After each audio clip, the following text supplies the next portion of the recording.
Next, we're going to talk about a concept, a principle called the operating principle of the subconscious mind. Okay, subconscious mind. This final sharing about the human construct should make it complete in terms of our understanding of the human construct. Okay, this whole religious and spiritual reference system, we will understand pretty much all there is, everything there is to know about what makes up a human being. Okay, well, where we come from and how we can manage our good seed, our positive affinity. So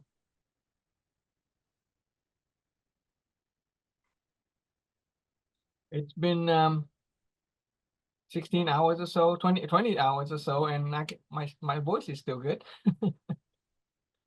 Okay. The teacher taught us to maintain a state of rest throughout the day. Okay, that's throughout the sharing. So we're not working hard, we're not expending too much energy.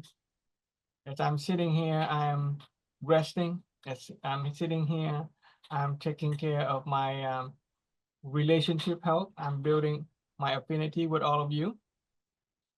I'm taking care of my intellectual wisdom, my mental health. Okay. And as we maintain a state of serenity, our body is in balance.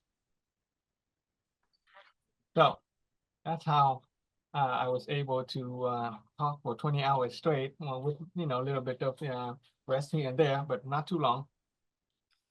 So the operating principle of the subconscious mind. Let's begin with the idea of this word called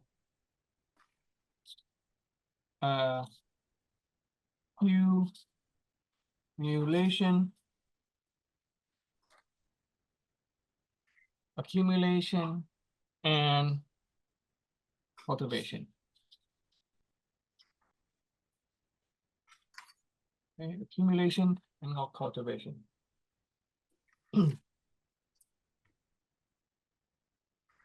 Accumulation and cultivation, okay?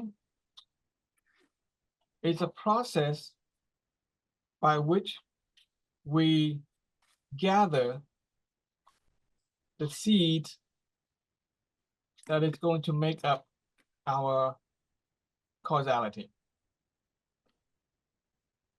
Okay? Accumulation and cultivation is a process by which we gather the seed that makes up our causality. Good seed, positive affinity, give us positive outcome. What are the seeds? Remember the formula for the root cause of life? The seed of our person, of our being, is that which we hear, that which we see, that which we say, that which we know. I use the word say or speak. It's a Vietnamese word. Okay. Here, see, say, and no. No. 20 hour, 20th What? line. Okay. No. All right. In the human construct, we established that our belief is made up of our mental images, and our mental images are what we hear, what we say, what we see, what we say, and what we know. Okay. And what we hear, say, see, and know is also the truth within us. Okay, this is part of our true self, part of our inner being. But here, So there's a true hearing and okay. There's a distinction that we need to make between the this here, the and the other one. So in this true seeing, okay, this is the one that is our true seeing. In order to reach a state of serenity, in order to see life as it is without being burdened by the ego and the mind, the emotion and the mind. With that information in, we bypass the emotion and the mind. We see, we hear, we know, we speak authentically. Okay, without being weighed down by positive or negative charge of the personality. Accumulation and cultivation is a little bit different. They operate if and when we do not. If and when we do not hear, see, know, and speak truly. Okay? If we activate this true self, this inner being, and information comes in and we don't let it pass the emotion and the mind, and it goes straight to our inner being, it takes on no charge, it is light. But if we didn't do it, if we didn't let it go directly into our inner being, and instead we let this information pass through our emotion or pass through our mind, if we let it go through our ego personality or our emotion, then we will start to accumulate a bunch of seed. Okay, so it goes through the layers of our ego and our emotion. Okay, because when information goes directly to our true self, we collect nothing. It's nothing. That's why it's called emptiness of being. Okay, it does not affect us in any way. But when we don't go through this tunnel, and instead we let it drop into our emotion or our mind or our ego, then it's take on a charge. Okay, it takes on a positive or negative charge. And so we can draw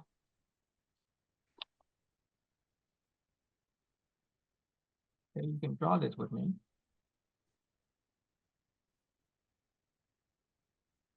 Imagine this is a garden, the garden of our subconscious mind. In the garden of our subconscious mind, every time we receive a bit of information and it doesn't go directly into our emptiness of being, it goes through the other layers, it takes on a charge. And so in our garden, we have many different type of seed.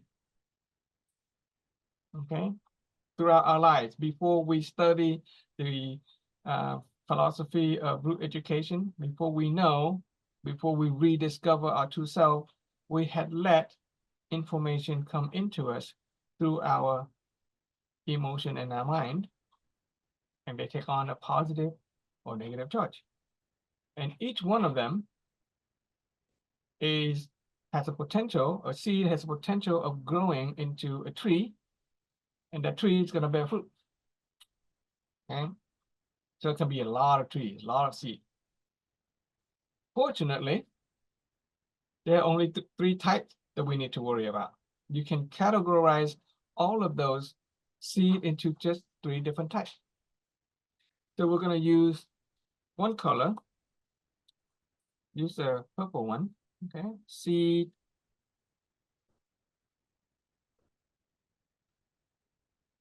purple seed.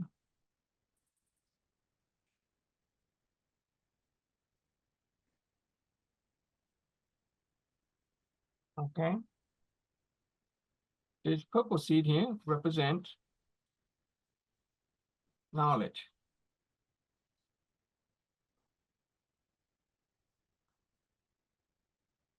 Okay, that which we know.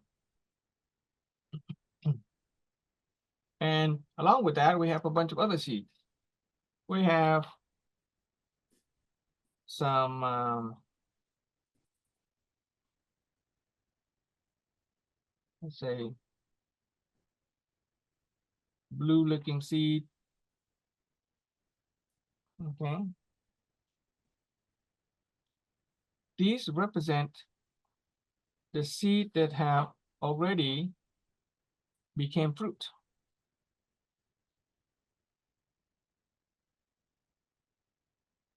Okay, the knowledge seed are the one that they just seed. They haven't bore fruit yet. And then we have seed that already bore fruit. Then we also have the type of seed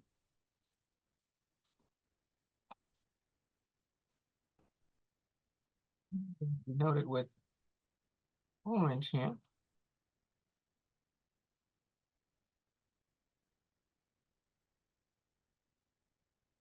And we call them affinity.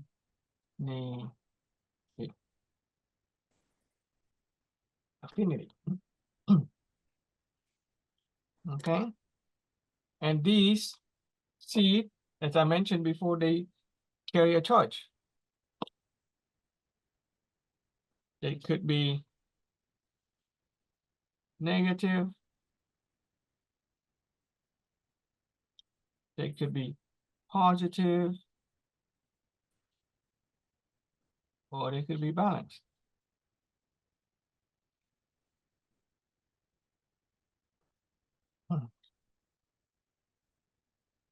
Okay. If we accumulate a seed that takes on a negative charge, and we cultivate it with negativity, guess what? We're going to get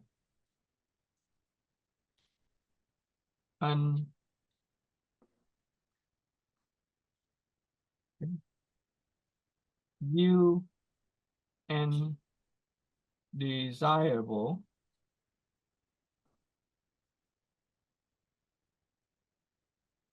okay, undesirable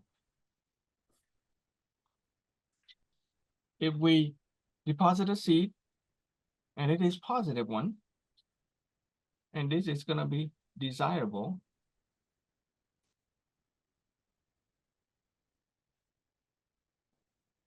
outcome, okay, outcome.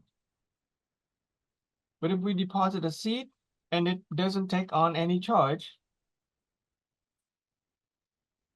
then it is so it is neither desirable nor undesirable.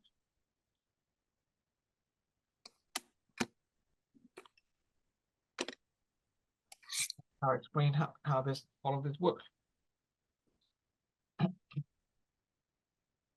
In order to, so the different type of seed, right? So there a kind of seed that seedling, okay, we can call them seedling, that are just seed, the little seed, okay.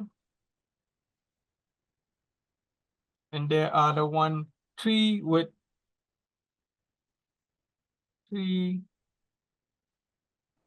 no fruit. And then we have a tree with fruit. Okay, so inside of our garden, this is our garden of subconscious. We have different kind of seed. We have seed of knowledge, we have seed of affinity. And when they are in the seed phase, they could be seedling, they could sprout it into a tree, and some of those trees have now borne fruit. Okay. And we have a gardener. Like every garden, we have a gardener. Turns out his name is Will. There's a reason why we chose the name Will. W-I-L-L. Okay. Our gardener's name is Will.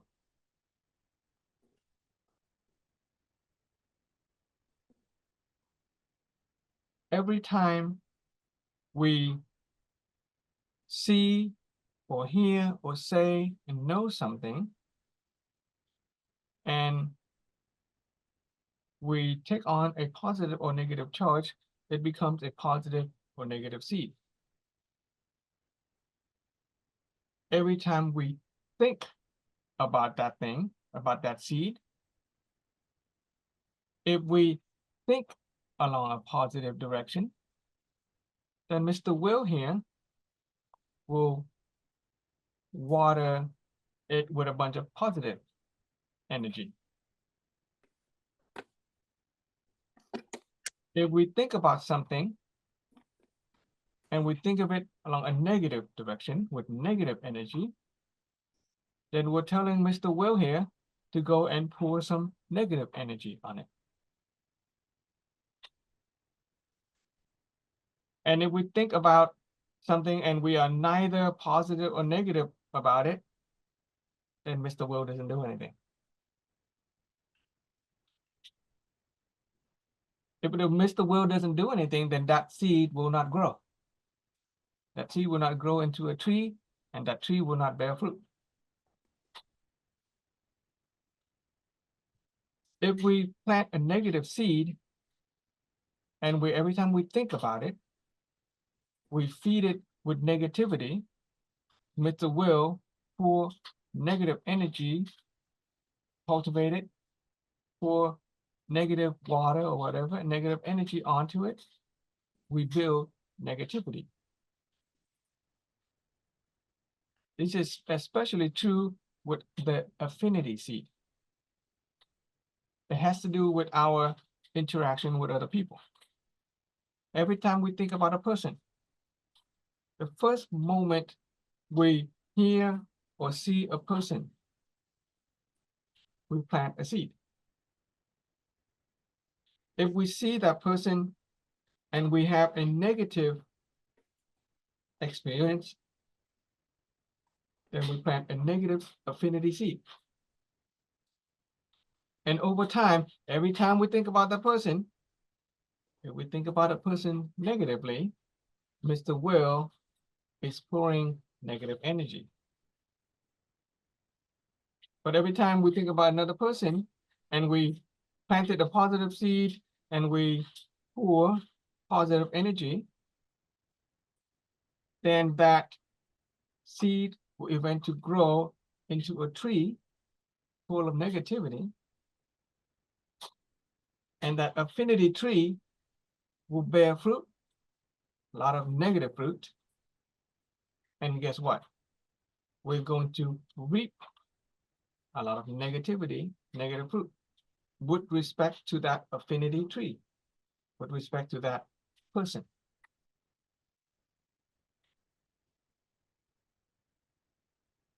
Okay, do you get that so far? Can you repeat it? Didn't get yeah. Okay, so in our garden of subconscious, we have a bunch of seeds. Let's go to the seed of affinity first. Okay, the seed of affinity represents our interaction and our relationship with another person. Okay. When we first meet a person, if we have a positive or negative reaction to that person, we plant a seed of that type, positive or negative seed. If we do nothing, if we never meet that person again, fine, nothing will happen. If we never think about that person again, fine, nothing will happen. we meet, we see people along the street all the time. We may see them again.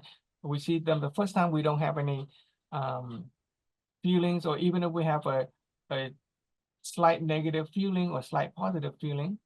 But if we forget about them and we don't think about it and we don't feed the tree, the seed, we use the idea of will here, Mr. Will, because we have the will to hear, we have the will to see, we have the will to say, and we have the will to know. Get it?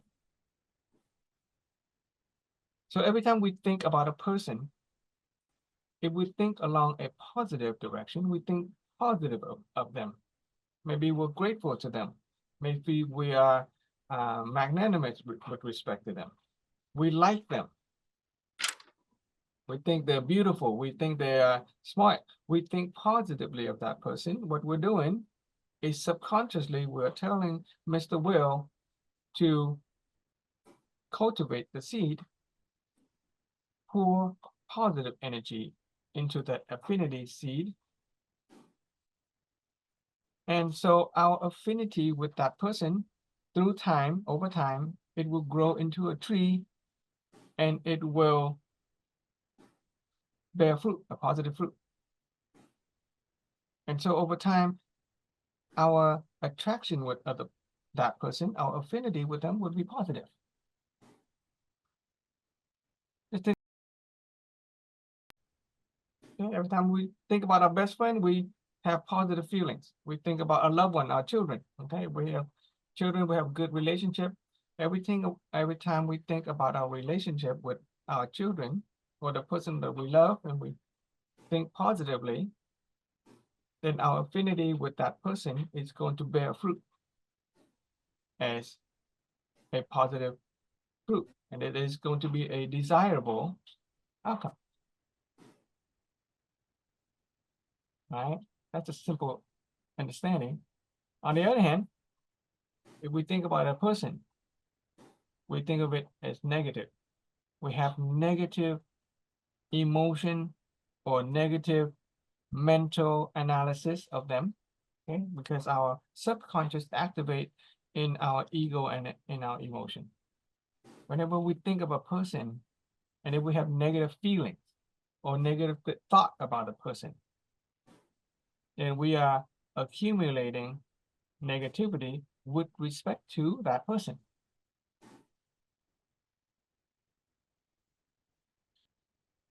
We may not have to meet them. In the previous discussion, we talked about doing things directly for the person, right?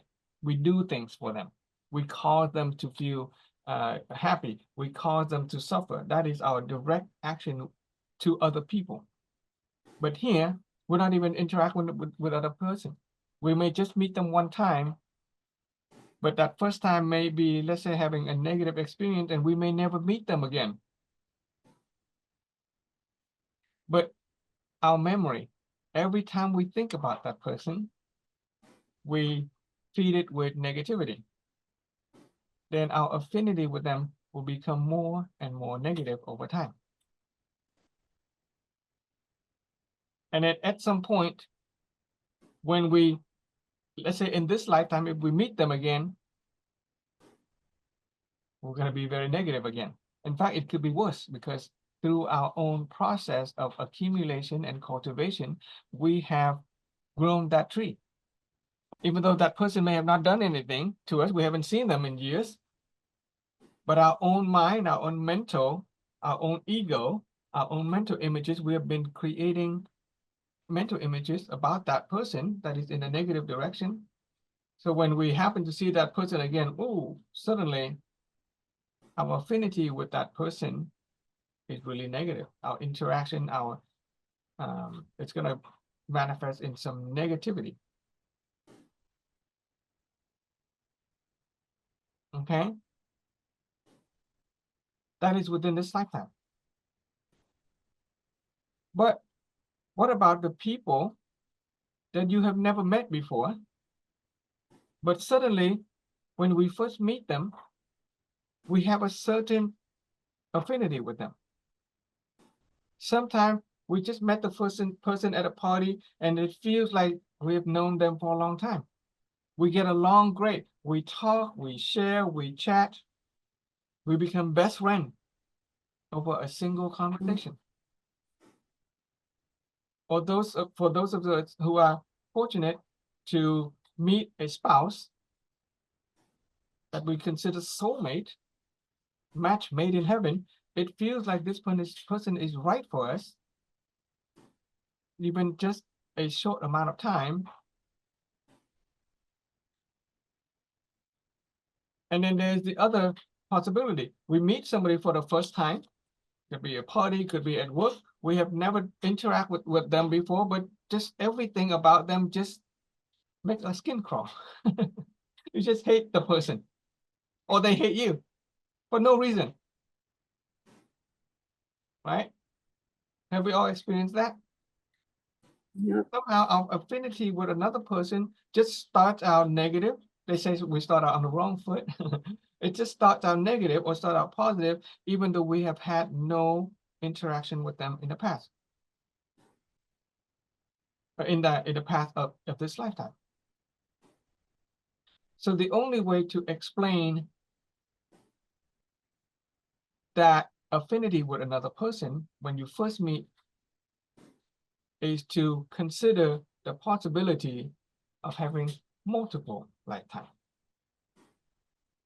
That even though in this lifetime we have not met that person before, in our past lifetime, if we believe that there's a possible past lifetime, we must have cultivated some negative or positive affinity with that person. We may have had real interaction with another person in the past. And it is stored in our subconscious.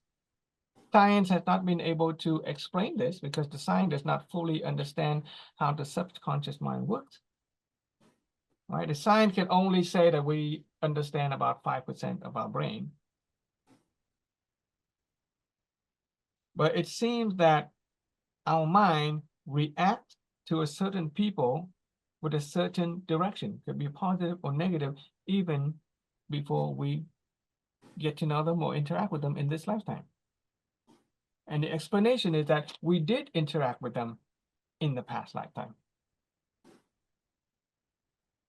We may have had some negative interaction with them. Maybe we have caused them suffering, they have caused us suffering. Whatever the case, the affinity between us and them started out and have been accumulating and cultivated in our past lifetime. Mr. Will have been pouring either negative or positive energy in that affinity seed. So that now when we meet that person, we are reaping the fruit of that positive or negativity.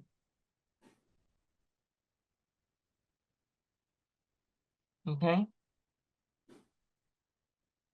That's the affinity seed.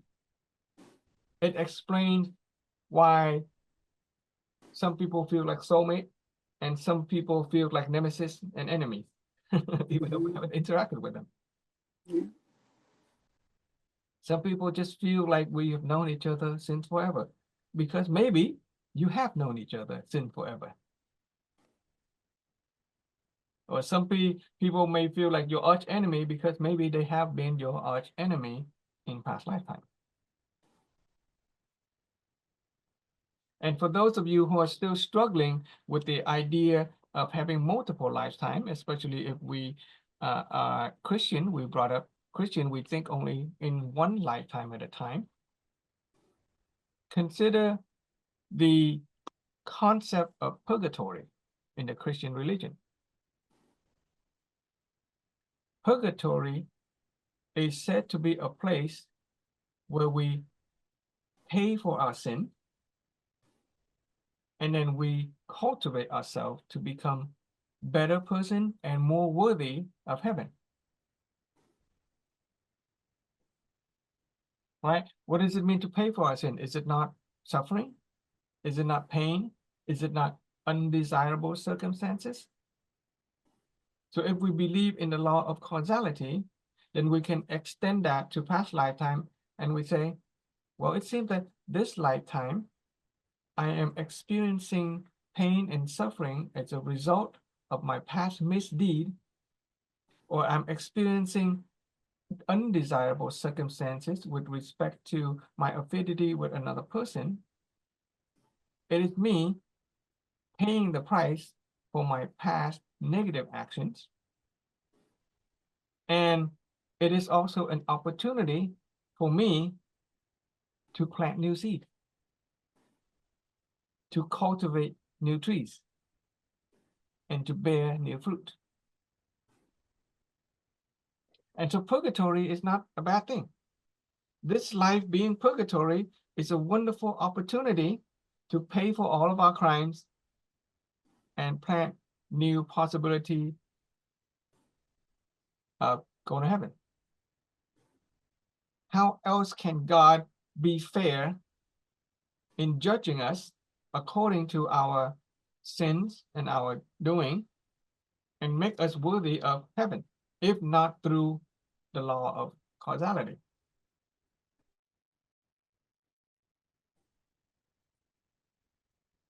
Right? So we can still believe in God, we can still believe in Jesus Christ as a savior, but we understand that Jesus is saving us by teaching us the truth about ourselves, the simple truth that we know what we know what we see, we know what we say and hear. And the moment that we recognize that truth within ourselves, we experience serenity. We actually stop causality. We stop feeding this seed with positive or negative. Right? As we do bad things, we are going to have to accept the consequences of our actions. We have to pay for our crime. But if we refuse to pay for our crime, it's kind of like being arrested by the police for our crime. We have one crime. Let's say we robbed the bank, and we're gonna have to be. The police is chasing us, and instead of allowing the police to arrest us and paying for our crime of robbing the bank, we run away. And by the process of running away, we hurt other people. We cause accident. We run the red light, and so we stack up our sins on top of sin, sin. And we are going to continue to suffer undesirable circumstances. We are going to continue to pay for our crime until our crime is paid in full. But that Jesus and the Buddha has given us a way out by teaching us to recognize the truth within us, the simple truth, right? That whatever undesirable circumstances that we experiences, just receive it. Know that it is the outcome of causality. And so when we receive it, without letting the emotion and the ego get in the way, without blaming, without resentment, without taking on any negative charge, then causality is complete. The moment that we receive an undesirable outcome and we receive it fully, authentically, without planting new seed, because if we resent it or if we blame it or if we run away, then we're essentially planting new seed. And so our garden keeps on being planted with negative seeds.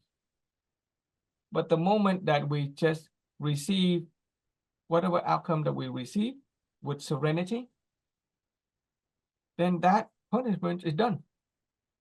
There is no double jeopardy in causality. Just like in the legal system, you cannot punish a person twice for the same crime.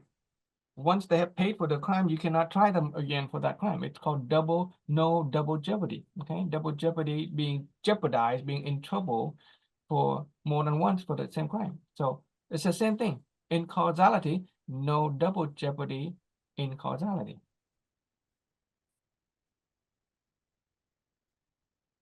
And it is wonderful with this idea of no double jeopardy, and the moment that we are willingly, openly welcome, our punishment, it is the moment that we will be released.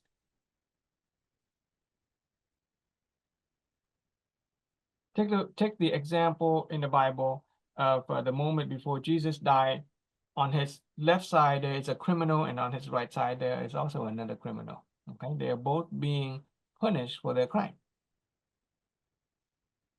One criminal refused to accept his crime. He challenged God. He said, Jesus, come down from the cross and save yourself and save us too. He's challenging God, challenging causality.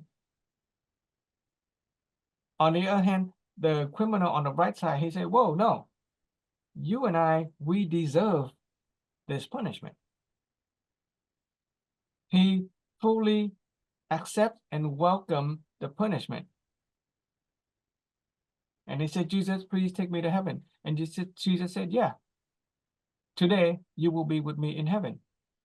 Why? Because that criminal who fully accept the punishment, the moment he accepts the punishment, causality is complete. He did not plant any new seed. The totality of all the evil things that he's done has accumulated and bore fruit. And that fruit is him being punished for his crime on the cross, similar to the other criminal. But the moment of him accepting that punishment, his causality is complete. He's cleared of all his sin, just as long as he doesn't commit anymore. But if you refuse to accept your punishment, then the police will continue to chase you. Undesirable circumstances will continue to appear if we refuse to receive it.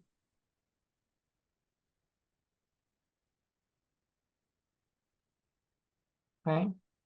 And as we run away from our punishment, we tend to create more crime. We tend to create more bad seed. Okay, that's more related to the previous discussion of good and evil. But in terms of affinity, okay, we understand that the seed of affinity with another person gets stored in our subconscious mind, our subconscious being, whatever it is. And it will manifest as an undesirable circumstances if we in the past have poured a lot of negativity on it through the process of cultivation. Every time we think about it negatively. But if we think about it positively, then through time, that affinity become positive. We may not see the person again. We may see them in another lifetime.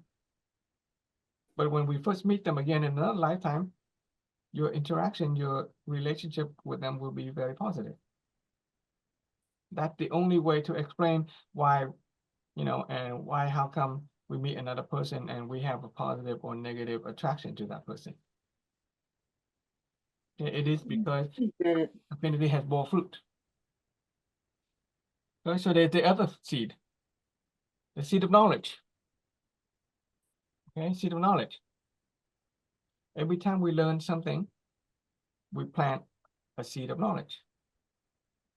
And as we practice and as we build upon that knowledge, we cultivate that tree, that knowledge will bear fruit. It will become a tree and it will bear fruit. And we will reap the fruit of understanding about certain topic, okay, depending on what knowledge, what topic we have planted. There have been cases of people, let's say they get struck by lightning or something like that. And then they wake up and they would be able to play a musical instrument like a professional virtuoso without not having learned it in this lifetime.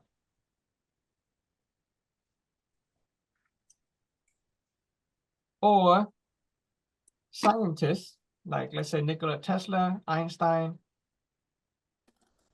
they are able to somehow overnight came up with drastically new ideas about how the world and how the universe works, but they haven't actually learned it from anybody. They just kind of come out of thin air. Nikola Tesla is famous for having bouts of severe headache. And after bouts of severe headache, he would somehow come up with fascinating new scientific ideas. He didn't learn those ideas in school. He just kind of pulled them out of thin air. And the explanation for that is that in his past lifetime, he may have worked on those ideas already. It got stored in his subconscious, and somehow in one way or another, it was able to activate in this lifetime.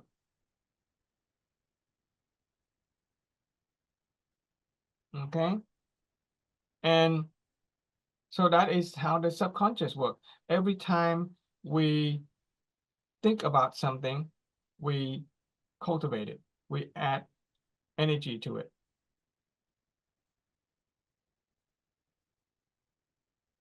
And if we think about something and we don't feed any energy to it, then it just kind of stay there. We planted the seed, but it will never grow into a tree if we don't cultivate it, if we don't pour negative or positive energy into it. It just kind of stay there. Every time we interact with a person, every time we learn something, it gets planted into our garden of the subconscious, and it's just gonna stay there. It will only bear fruit when we cultivate it, when we think about it. Yeah. And then later on, when we go to the part about wisdom, you will learn how to open the sort of like the gateway to knowledge that we have not accumulated in this lifetime. When we reach a state of serenity, just a little sneak peek, when a person reaches a state of serenity, okay, there is a higher chance for us to activate knowledge that we have accumulated in past lifetime. And when we accumulate intellectual merit, which is the spiritual energy relating to knowledge and wisdom, we are planting, we are feeding energy into the seed of knowledge. That is why this material for some people comes more easily than others.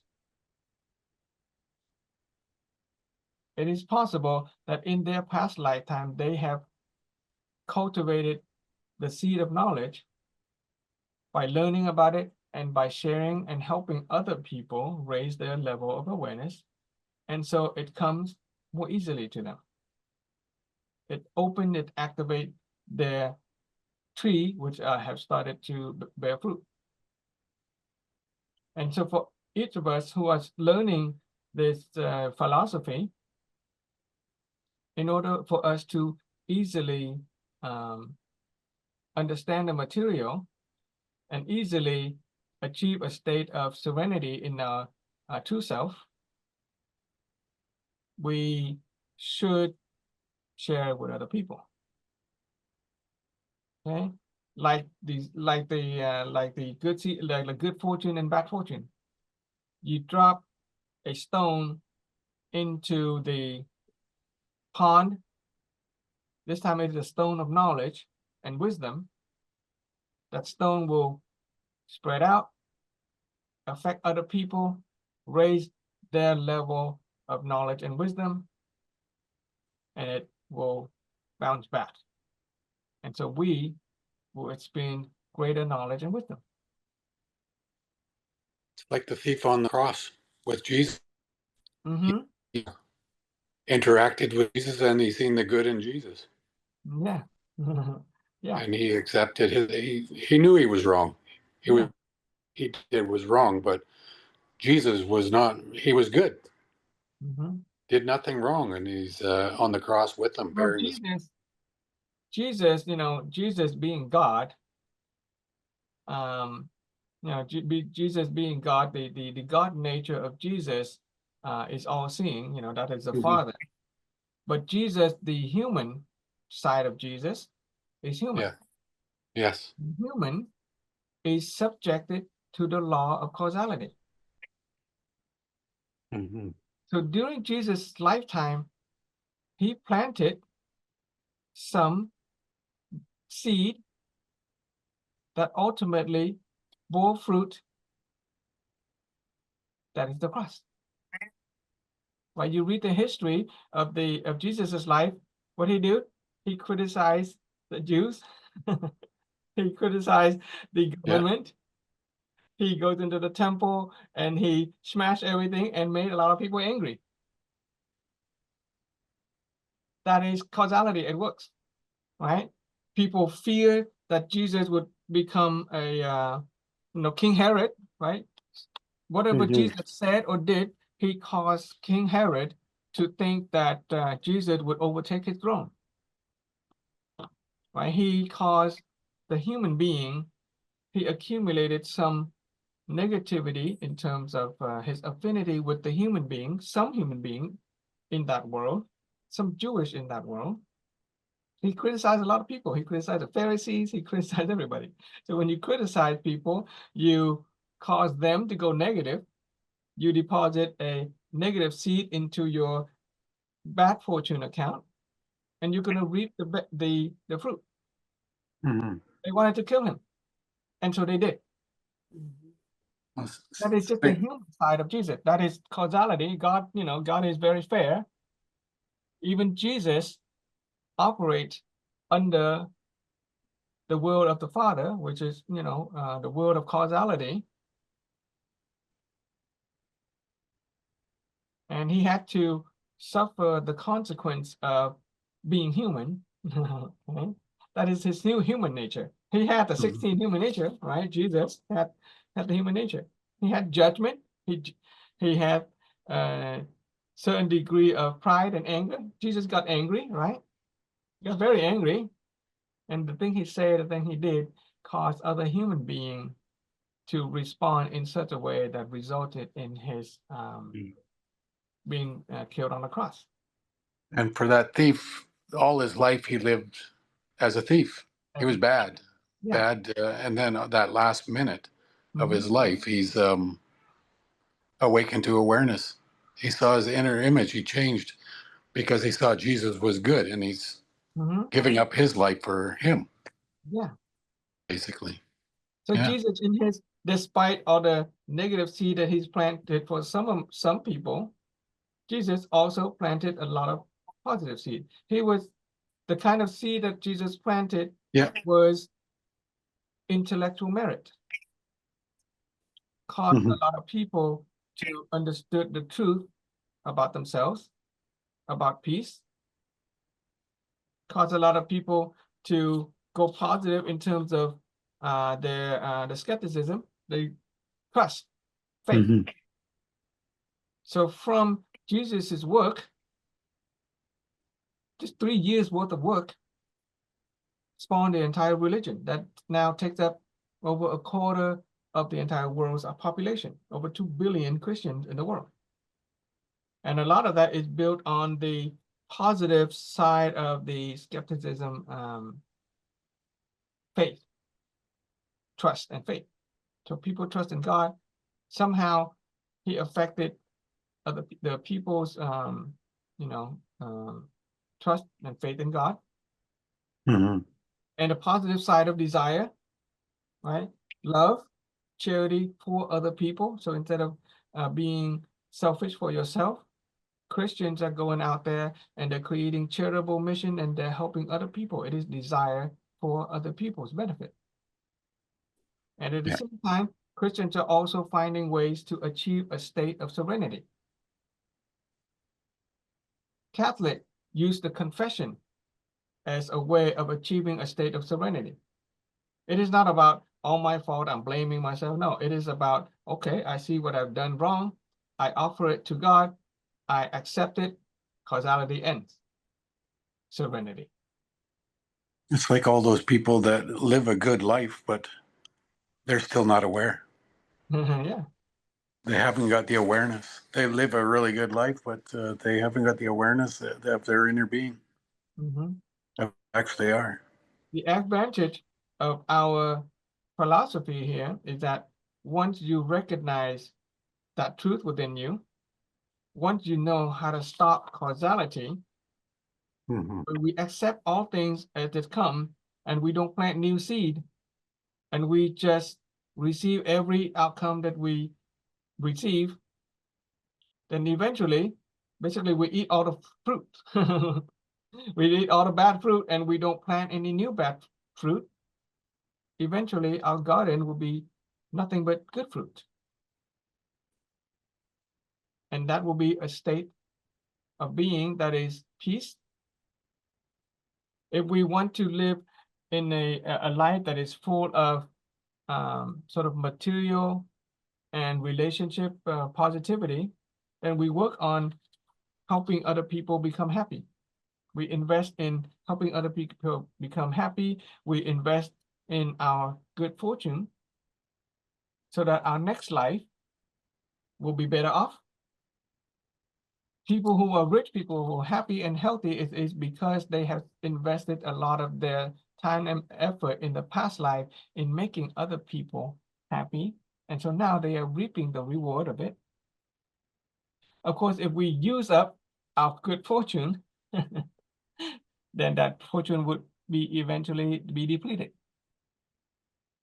And so we continue sort of this life and the next life just kind of go up and down, going up and down. We're using fortune, we're accumulating fortune, we're using fortune, accumulating fortune, until we come to a realization that, or until we no longer want to do that anymore. Until we no longer want to become part of that cycle of birth and rebirth, of using fortune and accumulating fortune, we focus on the intellectual merit. We raise our awareness, we stop causality. And so it is believed that the Buddha and many Buddhist followers, once they understand the state of true emptiness, then they can escape from this cycle of birth and rebirth.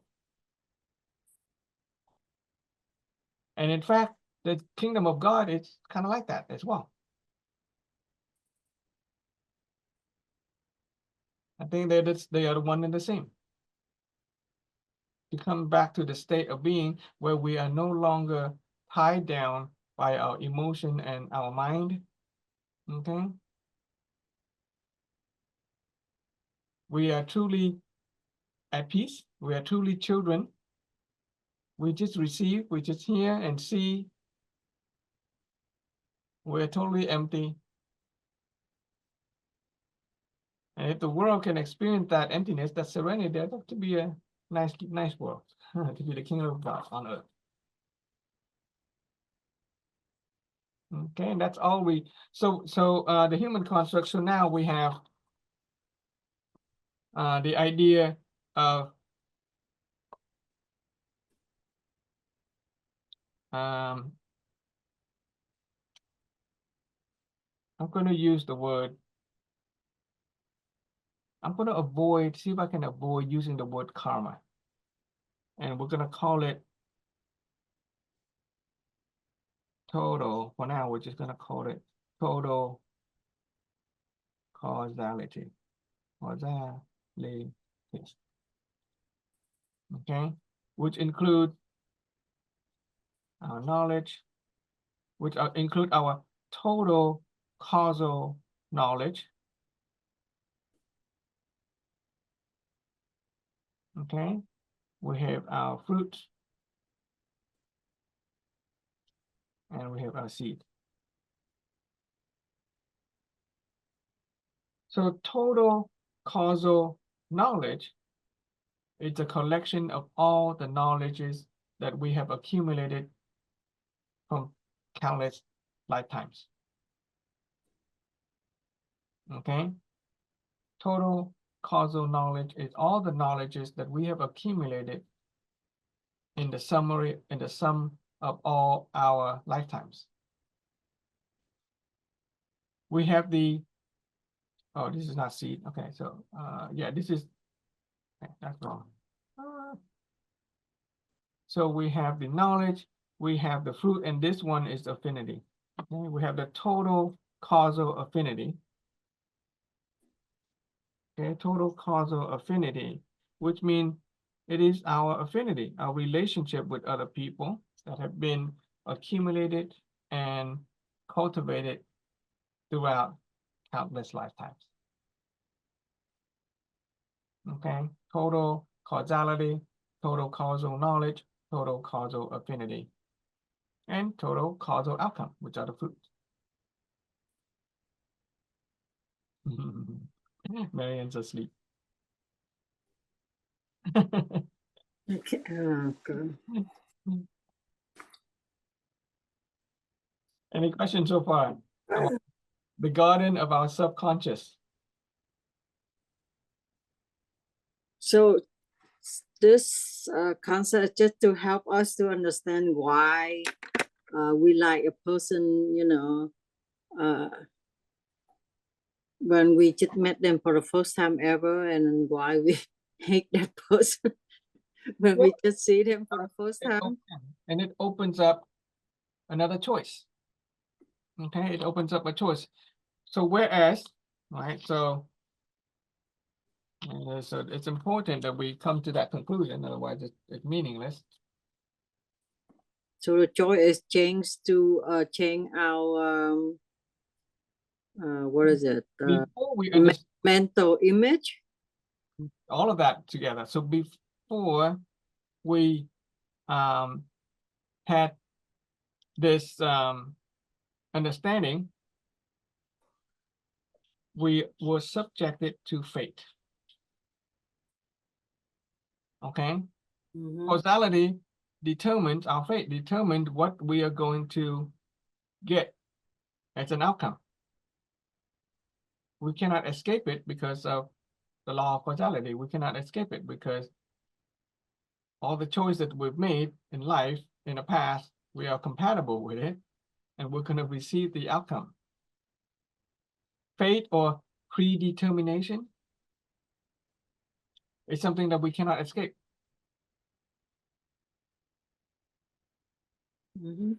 But now that we understand this, now that we have mentation, and now that we have thought, we have choice.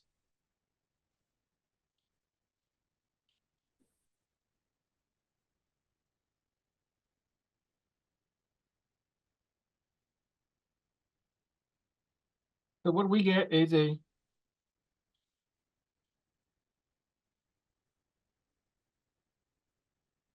so we're still determined by fate. We're still subjected to causality, but we can choose our causality. We can choose our outcome. Before we understand causality, we can't help hating somebody, or we can't help liking somebody, or we can't help receiving any undesirable circumstances. Right? We seem to be helpless. In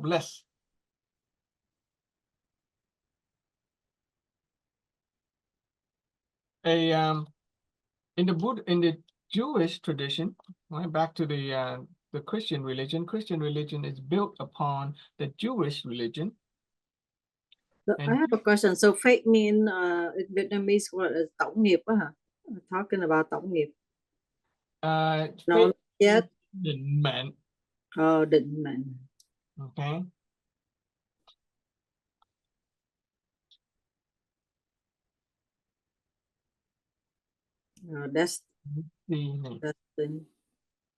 Destiny.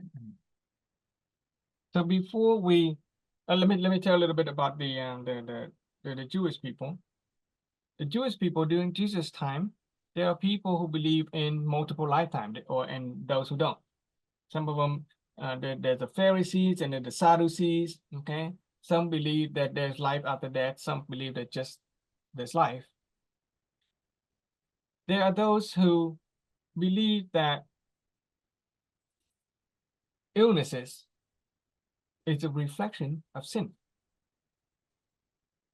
Yeah. especially leprosy, right? The skin condition, leprosy. Mm-hmm. The Jewish people associated leprosy with sin. So the question is, if a child is born and they haven't done anything and they contracted leprosy from their parent or whatever, where's the sin? They blame their parents. Right? No, let's say a newborn baby, they haven't done anything yet, they haven't committed any sin in this lifetime, but if they contract leprosy, and leprosy is an expression of sin, where's the sin? I just remember the blind From past lifetime. the blind man. They Mhm. blame his parents. Yeah. But I don't know about this. In fact, whenever Jesus healed people, he would say, your sin is forgiven. Mm-hmm. Yeah. So the Jewish people understood that physical ailment had a spiritual and ethical seed to it. So in the case of children who are born with congenital diseases, children who are born with congenital diseases, they haven't done anything wrong. Why do they get to experience an undesirable circumstances? And the only way to explain that is that they have performed some bad deed in the past lifetime. Yeah, that's based on Buddhism, right? That is based on Buddhism and in the Jewish understanding. Oh, Got I lost in the Christian tradition because the Christian refused to believe in multiple lifetime. And right. Christian doesn't offer an answer. The only time that in the Christian Bible that will talk about undesirable circumstances is in the book of Job. A man called Job, he contracted all kinds of illnesses. He lost his family, he lost his fortune, but he maintained faith in God, and so God restored his fortune and his family. But it does not explain why he experienced the negativity in the first place. Okay, because the Christian religion is focused on faith. Okay, focus on faith, which is the positive side of the skepticism, as Mm-hmm. opposed to clarity in terms of the human nature. With the Buddhism, they're interested in knowing, knowledge. They come to know. But with Christianity, Christian is asked to suspend knowledge about God. We don't need to know. You just need to believe. That's why there's, we praise the story of blessed are those who don't see but believe. Mm-hmm. When Jesus come back to life and people tell Thomas Jesus is alive, Thomas say, I don't believe it. I have to see it and then to believe it. And so that comes a saying that blessed are those who believe without seeing. The only disadvantage with believing without knowledge is that you risk running into superstition, Mm-hmm. believing things that are false. Right. And we are lucky to have, in fact, the Catholic Church is lucky because in the past, there are a lot of superstitions, like believing that you could pay for your sin by paying money. You could Mm-hmm. absolve your sin by buying. People buy forgiveness. rich people can afford to buy more forgiveness. It's a little silly. And that is why the Martin Luther movement, right, the Protestant movement came about to try to reform the church. That's called a Protestant Reformation.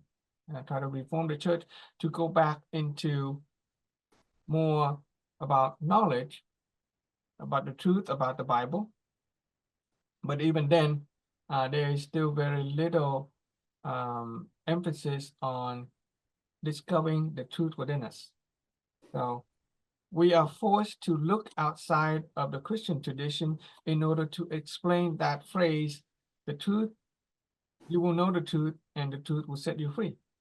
Mhm. As far as Christian is concerned, the truth that would set you free is that Jesus came and died for our sin. It is a payment for our sin. We human beings, we are too sinful. We cannot pay for our sin. And somebody else, God himself, has to pay for our sin. That's fine. If you can be, if you want to believe that, that's fine. That's okay. But now that we know this philosophy, it opens up another way of achieving salvation, simply by knowing the truth within us, that we have this simple will to see, to hear. And once we recognize it, it's not a belief, right? This knowledge of the truth within it, it is not a belief. I'm not asking anybody to blindly believe that we have this weird thing called the truth. I'm not saying that you should have faith in your true self. No. This whole process of interaction and explanation using many, many words is simply to raise our awareness so that we can actually know the truth. There's a difference between knowing something and believing in something. Mhm. We can believe the sun comes up, but if we know the sun comes up, that's totally different. Do we know the sun comes up every morning, or do we simply believe it? We kind of know it, right? It becomes very real for us when we know it. It's the same thing. We can come to know the truth within ourselves. We can come to know the kingdom of God as opposed to just blindly believing in it. Because if we blindly believe, then we allow other people to mislead us. And humanity history has already shown that we can be easily misled. Mhm. Okay. So I hope that this Buddhist or quasi-Buddhist, or this is a combination of Buddhist and Christianity discussion. I hope that that will help clarify your own faith. It does mine. It clarifies my faith. It makes me become a bigger belief in the power of God. When we talk about the energy of wisdom, we will talk about unconditional love, and that reinforces my faith in love as a saving grace. So through this interaction, through this method, I become a better Christian.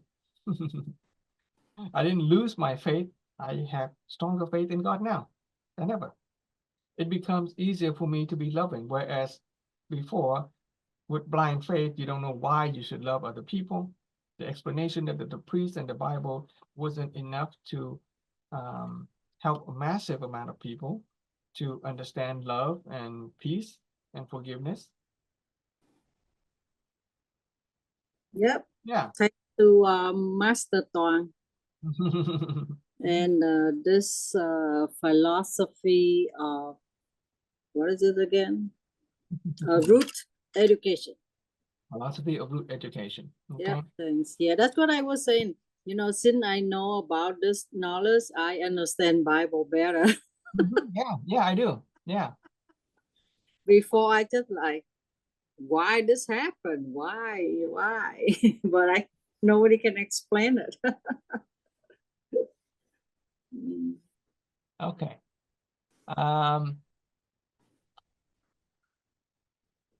Do you need any break before we go into the triangle of reality? You have like about an hour? Oh, Two, two. If we want to be good, 2 hour and. Oh yeah, my time, yeah. Mhm. Also, you go on to 7, okay. I'm just gonna eat something. I was gonna close my pitcher, but if you're gonna take a break, I'll eat something while we're on break or something. Let's take another break. Okay. Yeah. I want to take care of my health. Well, want to take care of our health. So let's take a 15. Yeah. We'll be back at the hour. Okay, on the hour. On the hour? Okay, Mhm. sounds good. That means 1 hour? No, that means 7 o'clock.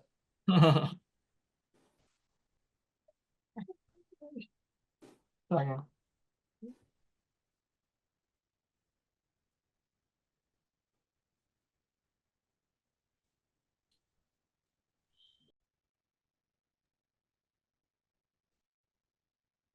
Okay. All righty. Last stretch. Okay, let's see if we can get the last stretch. Okay. Let's open my notes and make sure I.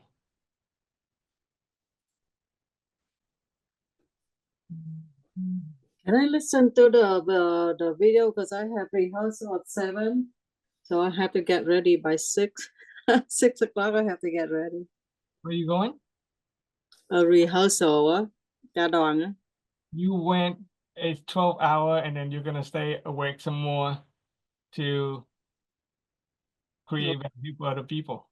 That's amazing. Okay. Ồ, chết cả đoàn xin xong đi về. Okay. Okay. Sometimes I stay over to have the Vietnamese class too, but this week no, I'm gonna go home. Okay. Okay. Okay. Well, I just listen, but I just stay on the couch and listen. Okay. No problem. Okay. Yeah. Right. So let's talk a little bit about. Let's see.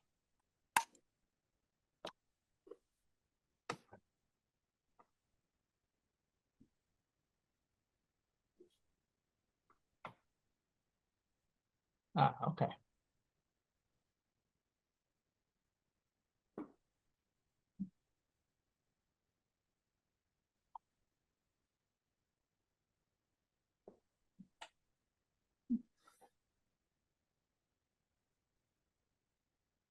Okay. So we human construct is a long part. A lot of part to it. Pretty important. It's in the, understand ourselves. Long part, but great outcome. Yeah. Yeah. Okay. So the human construct is the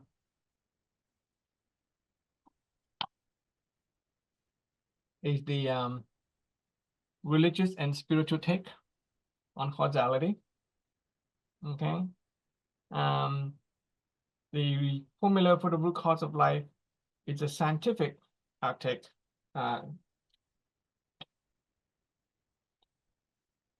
So we have, human being we have this perspective.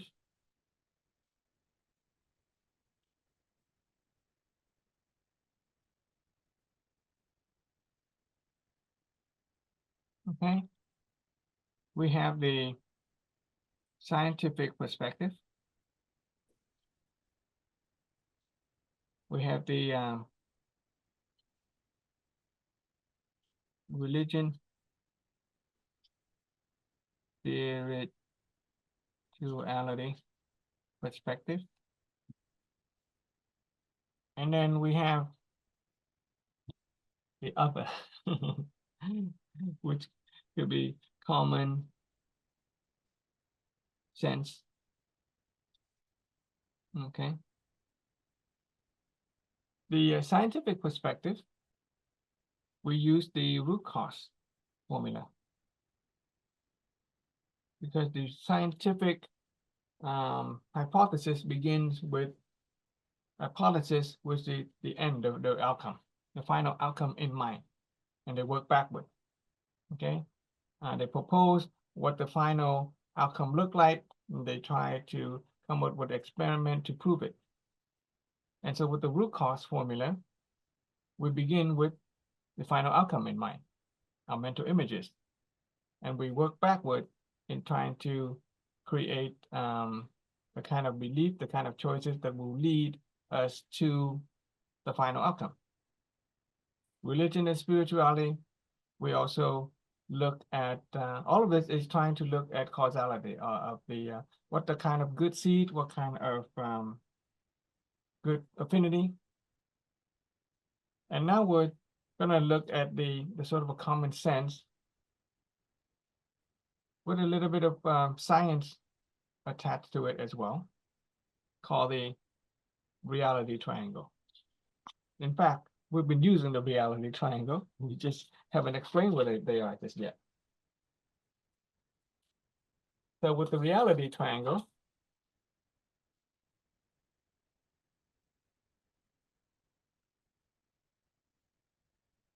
oh, okay, yeah, that's fine. So with the reality triangle, before we mention the reality triangle, let us come get to know this idea of a concept of a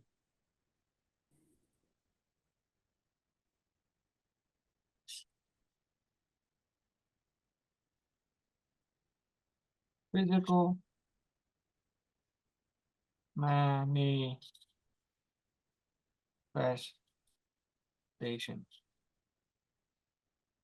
Okay, physical manifestation. All things in this universe has a certain physical manifestation, especially physical object.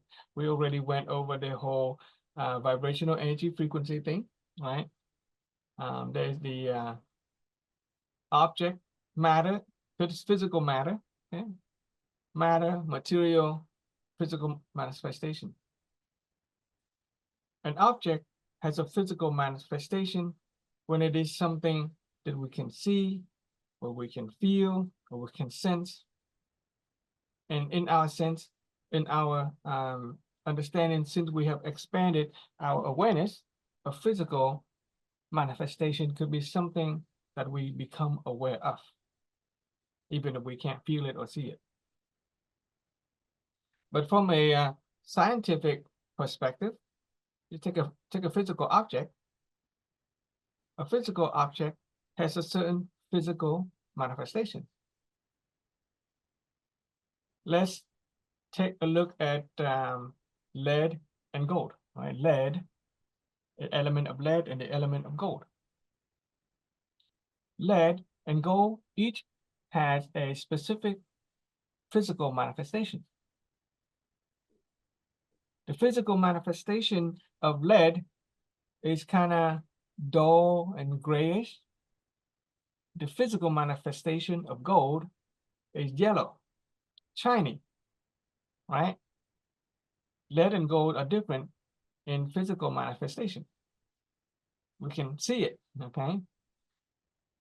And as scientists study the nature of physical matter, they zoom in and down and down and down to the atom and beyond the atom, down to the protons and the electron, down to the quarks, and down to an energy level.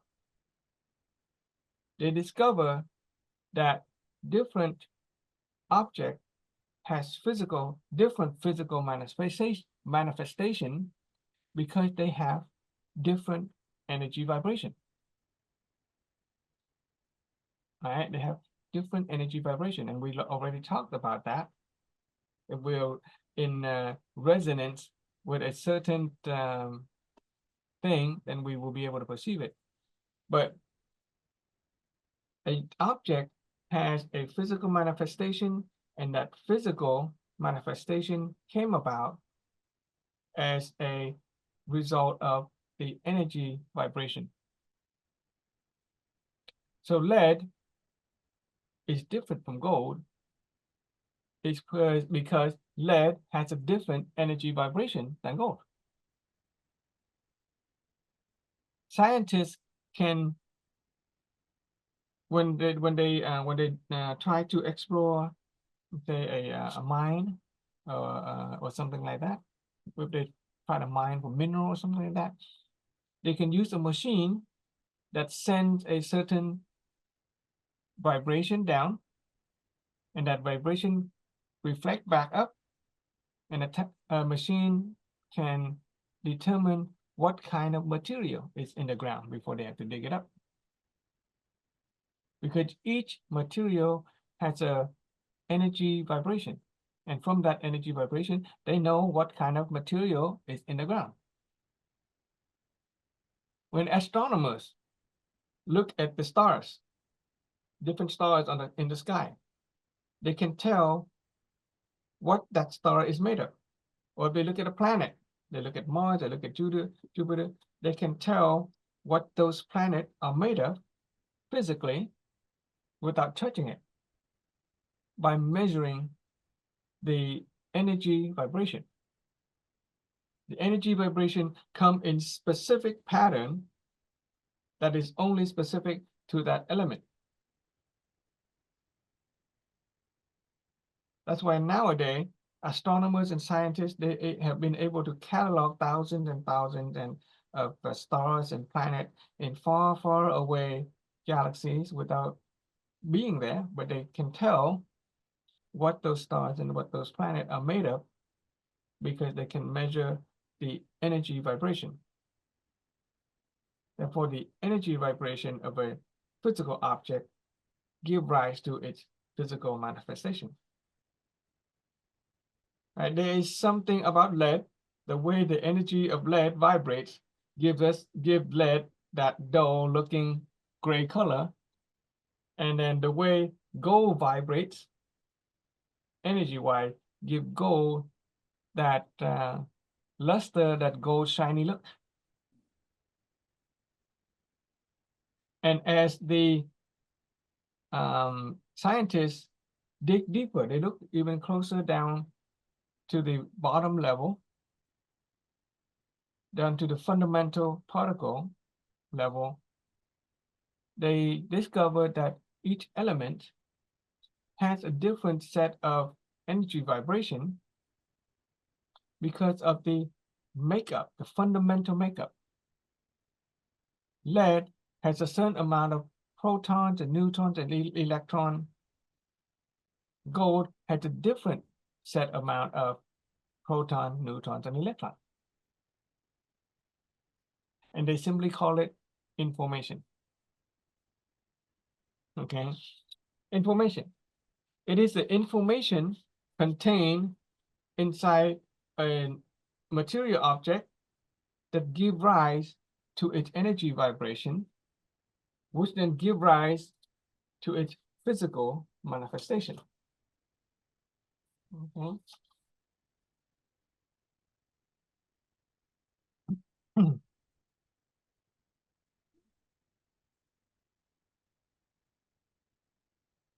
Okay, so every object has a physical manifestation. It has an energy component.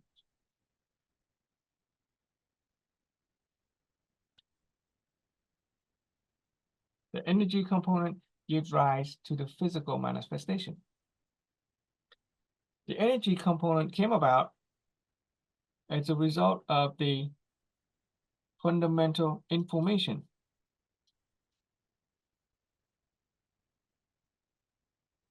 about that object.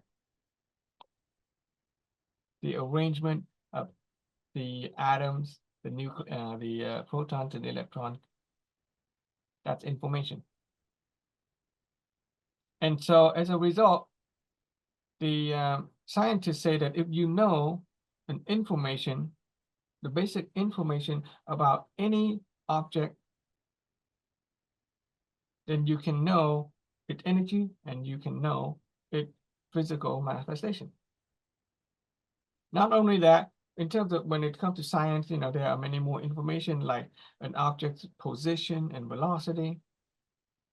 If you know an object's position and its velocity at this moment in time, then you can project into the future and you will know where that object is going to be in the future. That's causality. Okay, science is very good at causality. If we know the position and the velocity of an object at this moment in time, then in the future you can work out a formula and you're gonna know where that object is in the far future if you know the basic information.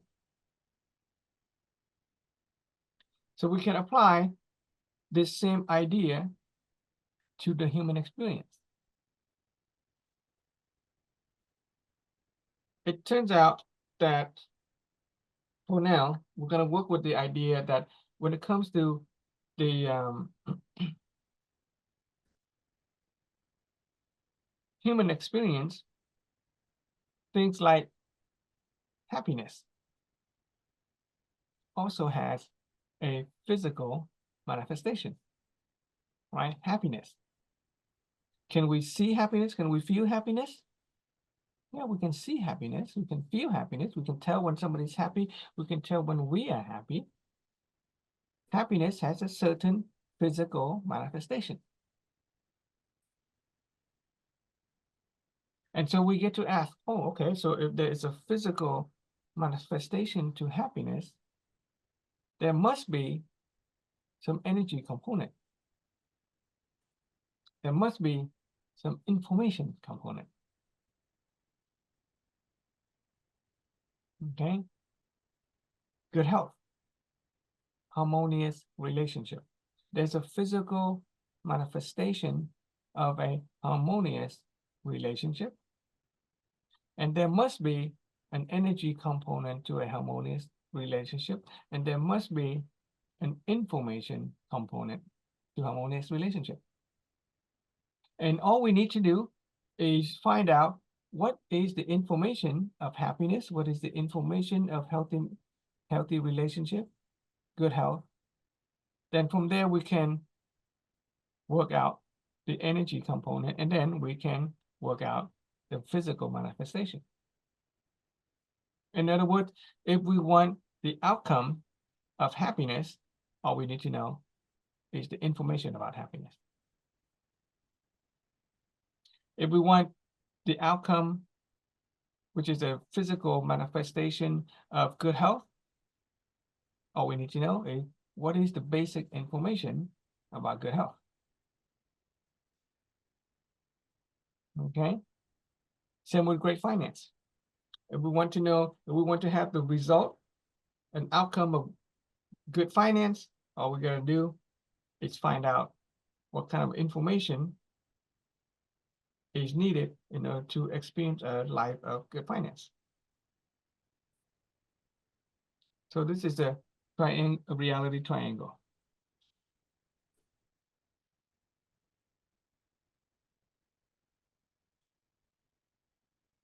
Okay, and it involves the three corners of the physical manifestation, the energy component, and the information component. So for now, let's just focus on the information component for now, okay? When it comes to human experience, to ourselves as an individual, the information within us, I'll draw another triangle.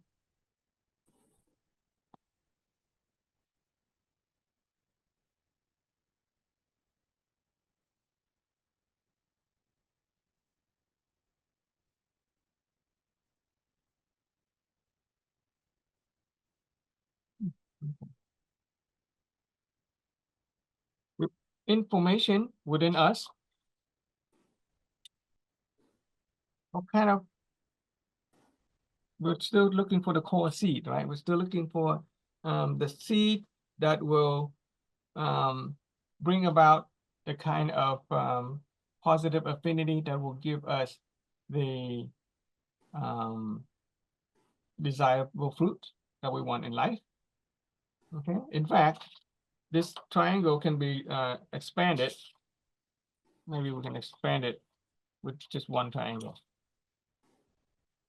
The information within us as a human being is the cause or the seed.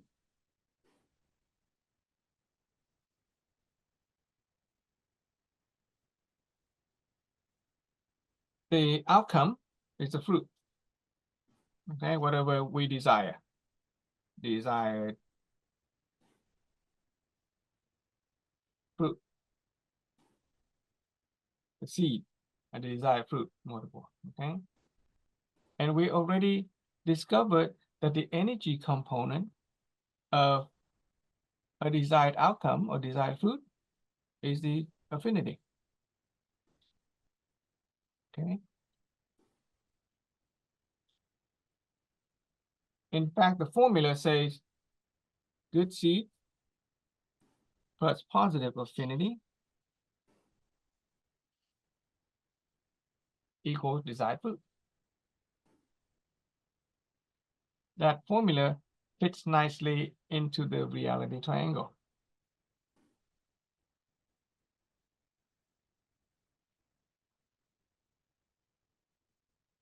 Okay. So we're still working on the good seed.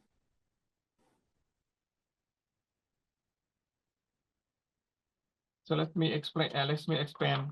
So now we're going to look at this corner, and we get to use this same triangle of reality, the information, the energy, and the physical, to expand this corner. This is you're going to see the power of the reality triangle. So if we're trying to find the good seed, we use the reality triangle and we expand it. Here we have the physical as well. Okay, here is the energy component of good seed. And then we have the information corner of good seed.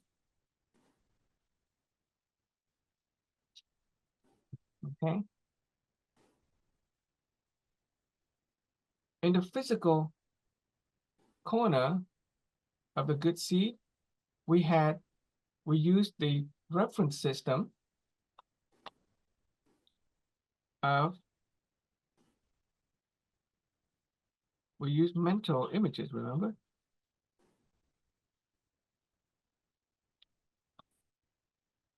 Okay. What kind of mental images? You know, positive,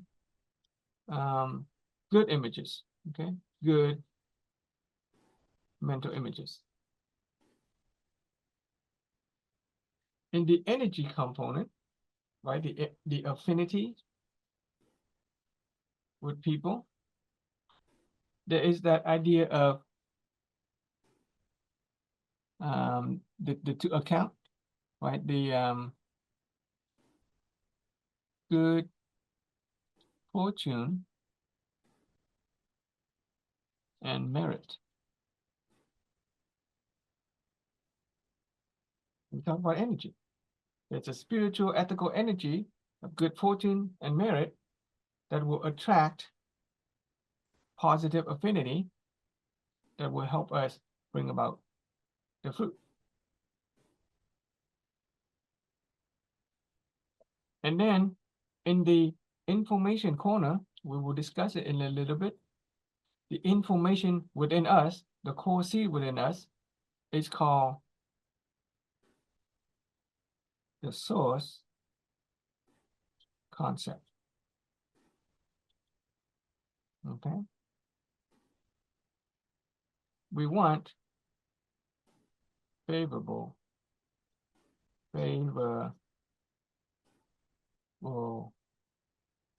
source concept.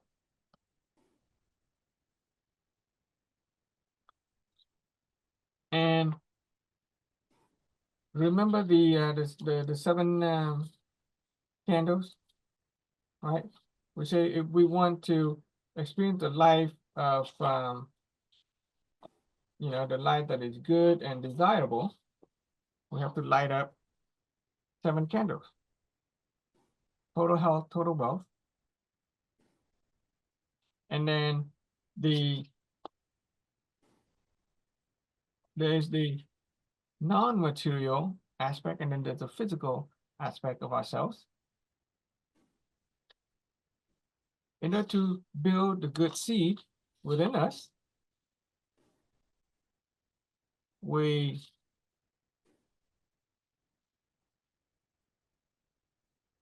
begin with the source concept or the information corner of a good seed of wisdom.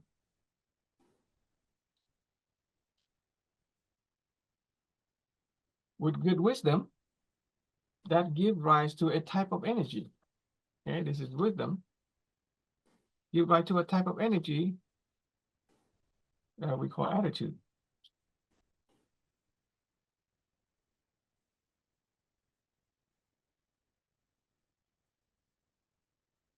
And when you have good wisdom and good attitude, we manifest that as a physical manifestation of a person who has good wisdom and attitude is a person of character.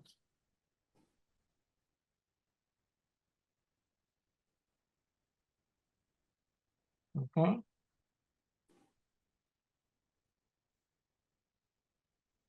And then beyond that, if we are a person, this part gets a little sort of out there, but we can build a good seed inside of us by having good integrity and perfect integrity.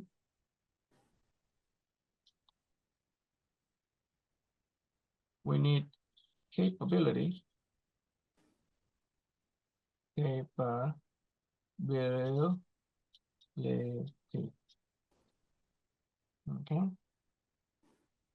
A person of good integrity, capability, and we can work on our physique as well. That is more of a physical manifestation of who we are. Okay? That is the beginning of wisdom. So let's go back to the information corner. Okay?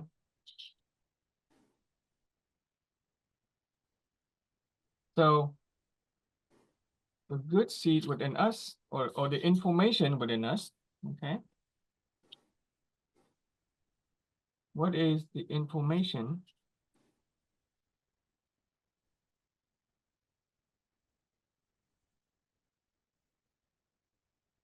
Okay, the core information within us, just like an element like lead or gold, the core information is made up of the protons, electrons, and neutrons.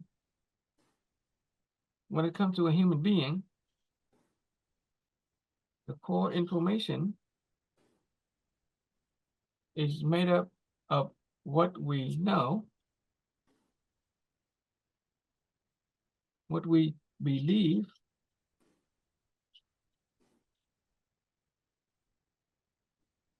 and what we understand.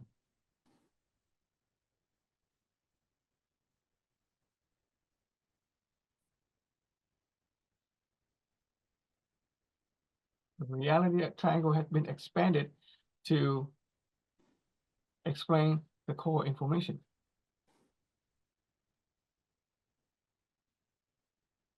What we know, what we believe, what we understand makes up the core information within us.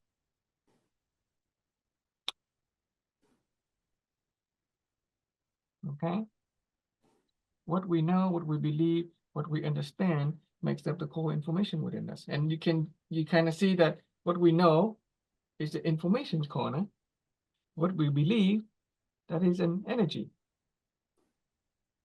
And once we know and we believe something, it solidifies into the physical manifestation of understanding.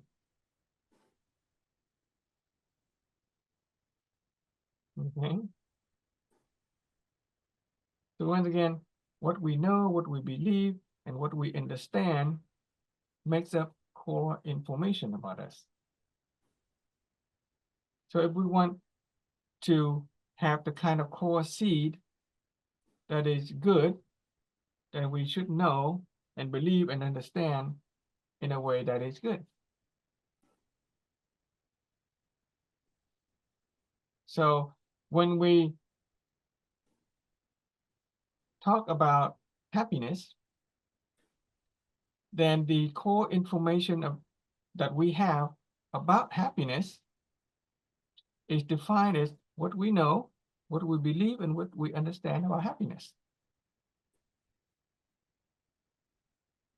Because if we want to experience a life of happiness, okay, if the life of happiness is the final outcome, the fruit, then we're going to need to have the seed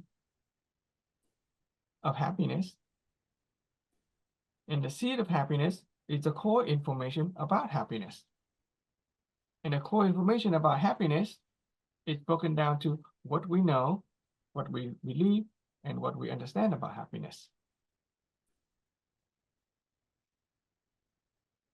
If good health is the final outcome that we want, then we're going to need to plant good seed with respect to health. And the good seed is the core information about health. The core information within us about health is simply what we know, what we believe, and what we understand about health.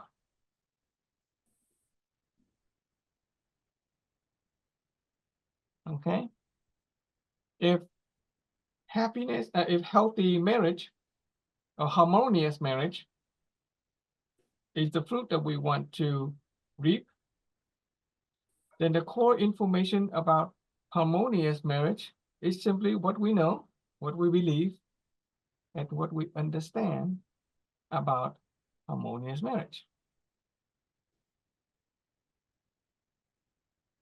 In the Catholic tradition, before we get married, we have to attend a 6-month education on marriage.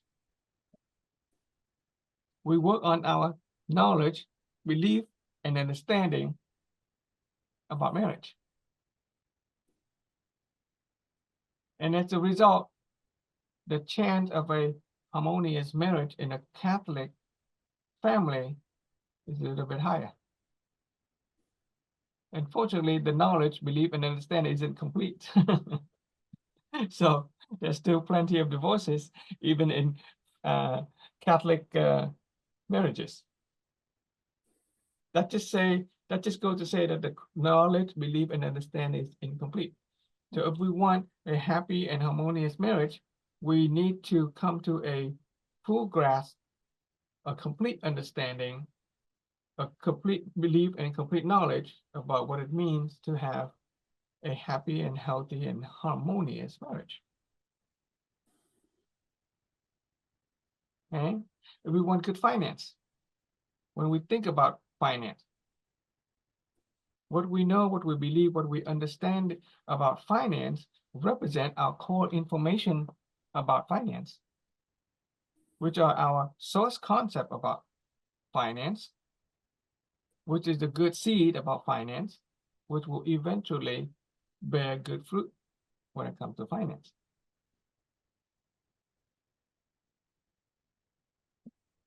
Okay, triangle of reality is that simple.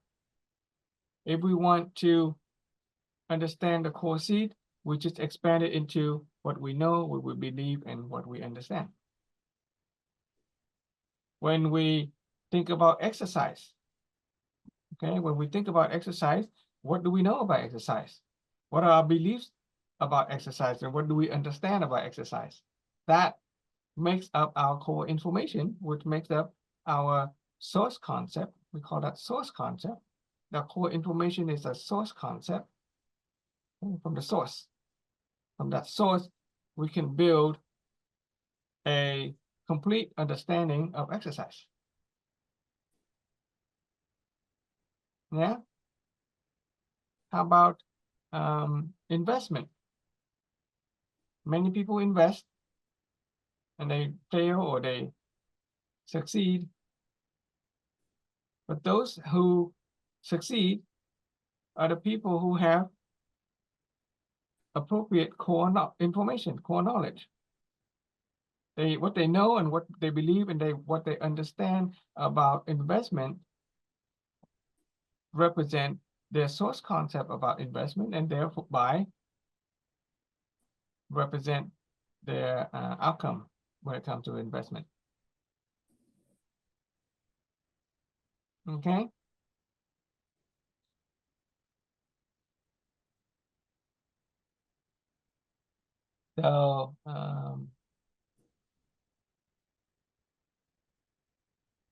So it's important that we can go back to the other pictures.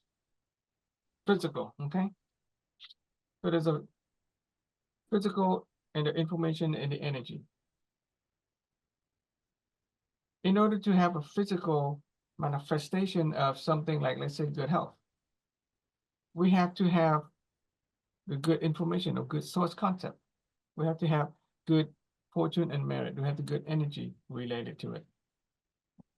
There are people who try to appear to be healthy. They just look good on the outside.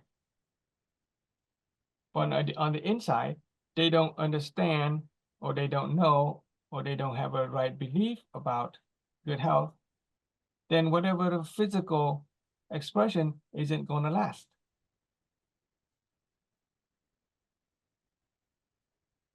It's the same with relationship.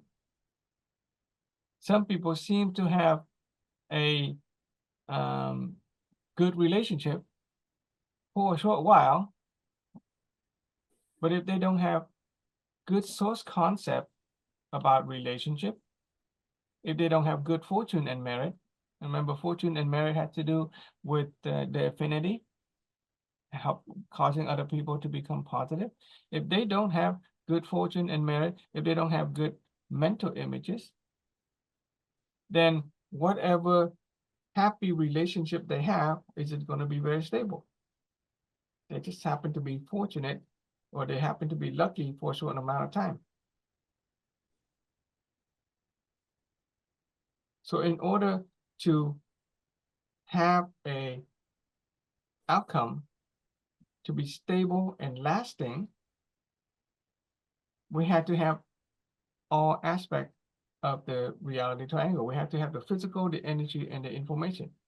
We have to have good mental images. We have to have good fortune and merit, and we have to have good source concept or favorable source concept. And favorable source concept is defined as what we know, what we believe, and what we understand.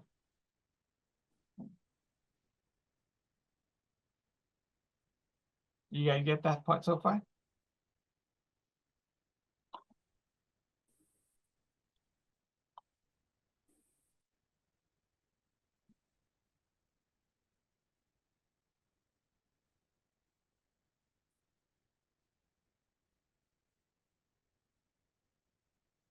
Okay, yeah. So the source concept represent what we know, what we believe, and what we understand about something. And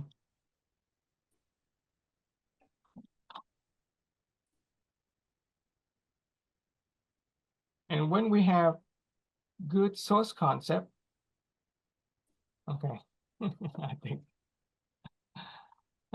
my my knowledge of the reality triangle is I think that's it. Okay, that's all I know. Okay, let me see if I can apply the reality triangle to a happy marriage. Okay, from what I understand, a happy marriage require, in terms of the, let's go back to, let's use another piece of paper. Okay.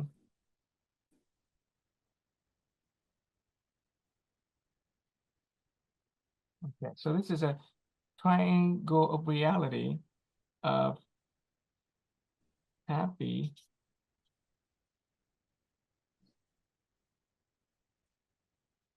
marriage. Okay, so we have a physical manifestation of marriage. We have the energy component of a good marriage, a harmonious marriage, and we have the information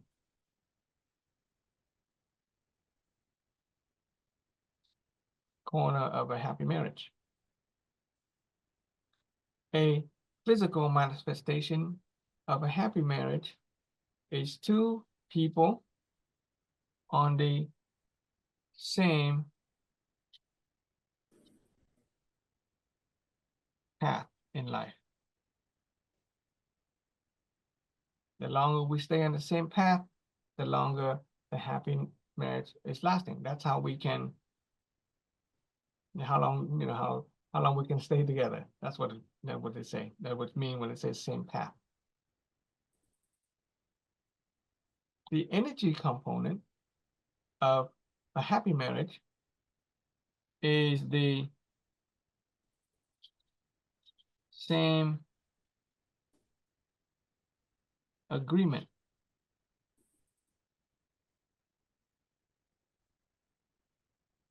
Okay. When a couple agree about important things, such as finance, such as, there are really three things. There is love, sex, and finance. Okay. So and the information corner of a happy marriage is the couple speaking the same language. Okay. What we mean here when we say same language, what we really mean is the same awareness.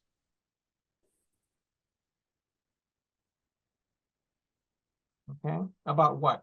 Agreement about what? The physical, so we can break up the happy marriage into another triangle.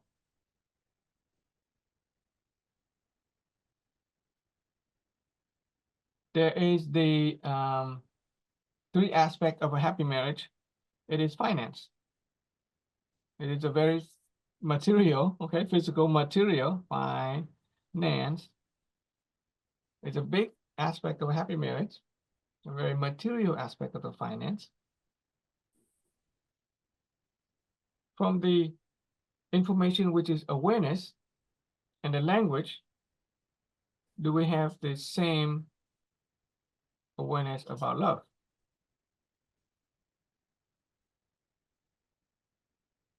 And in the energy corner, do we agree on sex?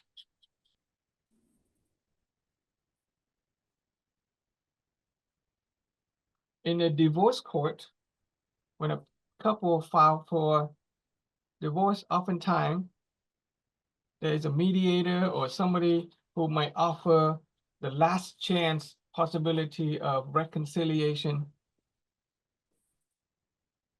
And during the interview of the couple, they discovered that it is usually one of these three corners that is not in agreement or not speaking the same language. One person may say, I feel like I love the other person more, but the other person doesn't love me as much as I love that other person. Another person may say, we don't agree on the finance. He's spending too much, she's spending too little. We disagree on the finance. We fight over how we use our money. We fight over how he or she is using money for the in-laws. right? Especially Vietnamese people, we take care of our parents. If a husband or a wife use the common marriage money to take care of his parents or his side of the family, the in-law, oftentimes the spouse will not agree with that. And it could be a big, huge fight over how money is used. And sex. When a man and a woman disagree on sex, something that's very fundamental, it can ruin a marriage. When a man or woman when a couple disagree on sex, one partner will usually go out and have sex with other people. And so that breaks the marriage. Love. There's a book called The 5 Languages of Love by Gary Chapman. Okay. With love, Gary Chapman offered us a look into how different people express love differently. And it's not just in a marriage relationship, it can be in any relationship. So it is 5 languages of love.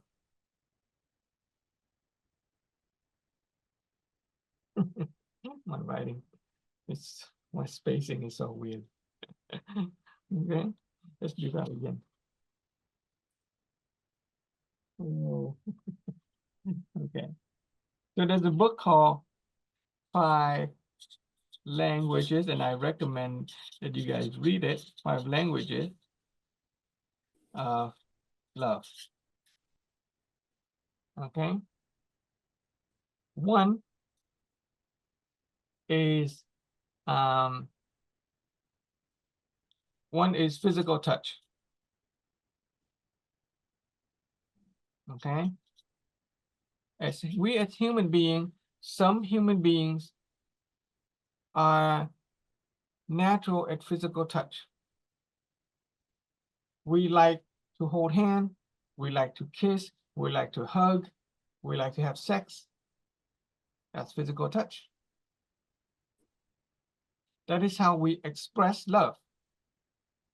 To our spouse, to our children, we like to hug them, we like to kiss them, and we like to be hugged, and we like to be kissed. We like to hold hands. Physical touch. The second language of love is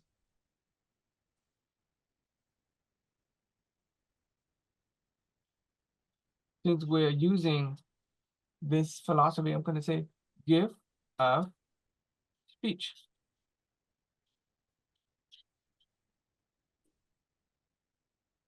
We like encouragement. We like kind word. Okay, gift of speech.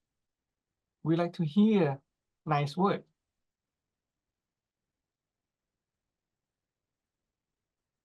Number 3 is gift of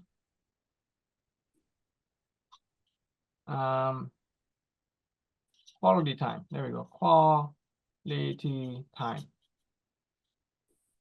Spend time with each other. Go on date, see a movie, have dinner together. Human being, we like those things. Number 4, let me just look it up. I want to make sure my mind is a little slow at this moment, at this time. 5 languages of love. Okay.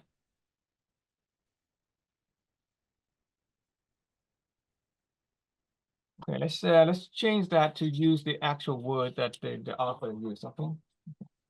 Let's change it to use that. So it's important that in a happy marriage, we speak the same language. That is the information corner of the reality triangle of happy marriage. Okay, so this is 5 love languages Number one, words of affirmation. Okay, that is basically gift of speech, words of affirmation, encourage, positive word you say, nice thing to another person. Number two, act of service. Okay, acts of service. In the language of the seven gift, it is our gift of body. You help the other person. We do things for the other person. You do the laundry, you cook the food, you cook dinner. Act of service, serving the other person. Number three,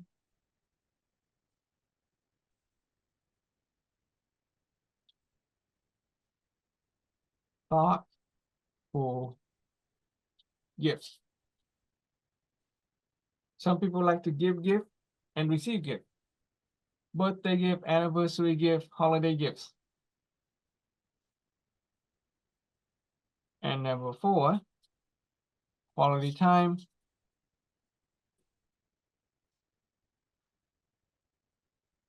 Time that we spend with the other person. You play together. You go to a movie together. You eat together. You talk together. You sit in a park bench and you do nothing together. You just do nothing together. Quality time. And number five, 1, 2, 3, 4, 5. What did I miss? Did I do words of affirmation, acts of service? Oh, okay, the physical touch. Okay, the other, yeah. So I already talked about physical touch. Okay, hugging, kissing, having sex. Now the problem with broken marriage is this lack of common language. A spouse may be a person that can really enjoy acts of service. He or she will do the chores. He or she will cook the food. He or she will do the laundry.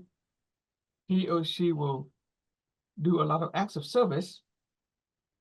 But if the spouse doesn't speak the same language, then that spouse would not vibrate at the same energy frequency.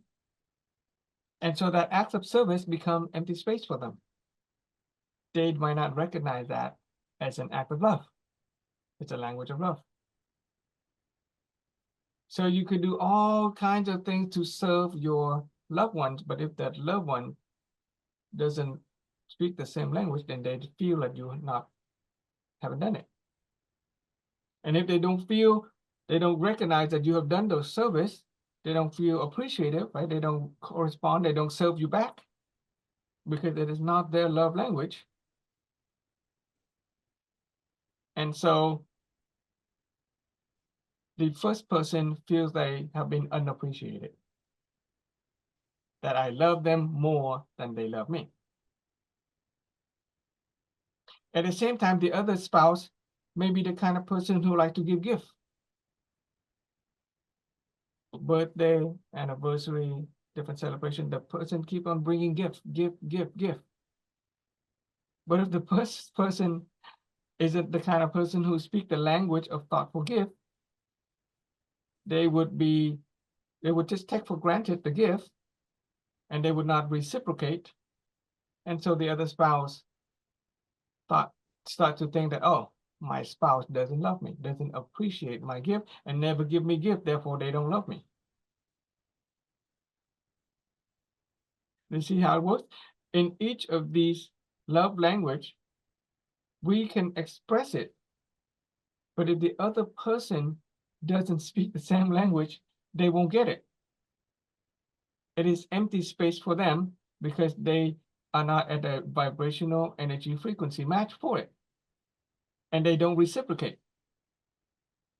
And so in a fortunate marriage, in a happy marriage, we should have more than less. For from my wife and me, we have the common language of physical touch. We love quality time. We love words of affirmation. We don't mind performing acts of service. And we don't care about gifts. And that's great because that saves a lot of money on gift. So we have 4 out of 5 in common.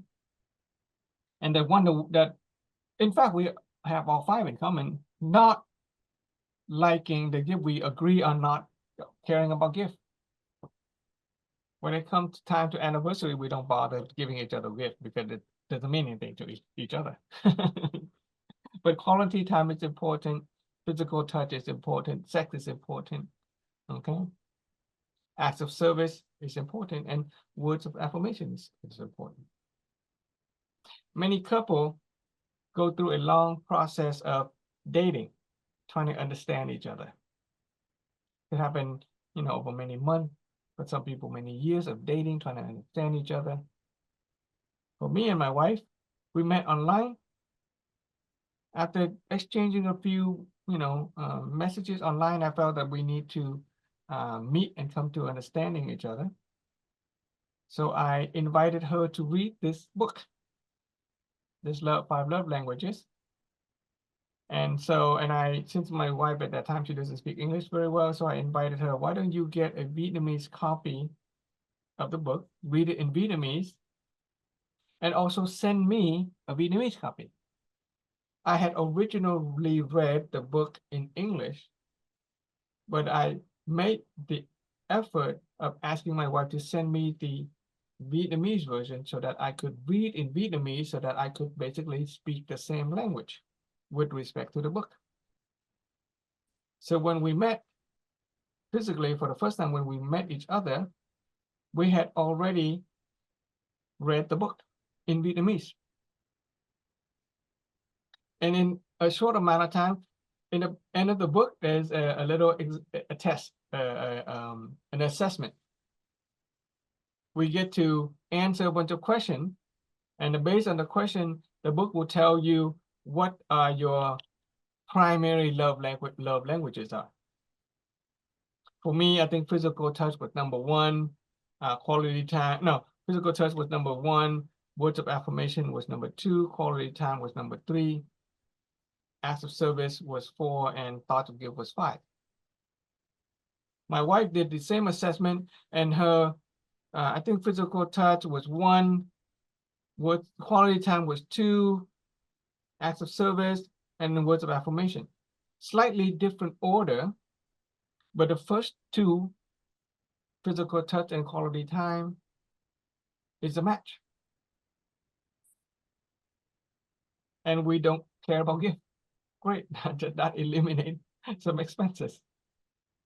And so in a short amount of time, my wife and I became very close very easily. We didn't have to go through that whole trying to figure out if we are a compatible match or not, because through this assessment, we came to speak the same. We discovered that we came to speak the same language. Had other couple gone through the same assessment, they would have discovered the love language that their spouse used, and that would open up a choice. If your love language don't match, then you have a choice. Either you go separate way, find people who match, or you learn the language of the other person. If you truly love the other person, you can come to learn, right? If a person doesn't like physical touch, but prefers thoughtful gift more, and the spouse is the opposite, then you can learn to give gift, or you can learn to be more physically intimate. It opens up a choice that you can make when you have an awareness about the 5 love languages. Right? And that is the information corner of a happy marriage. We speak the same language. We have the same awareness, okay? Speak the same love languages. And that takes care of the love corner of the triangle reality of a happy marriage.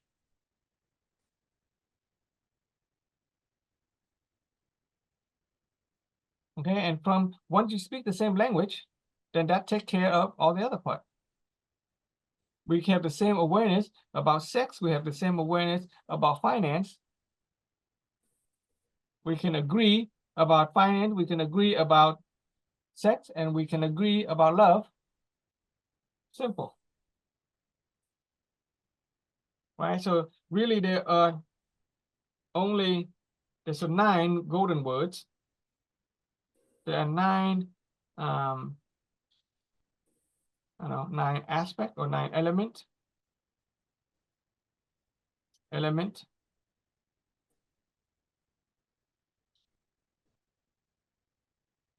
of harmonious marriage.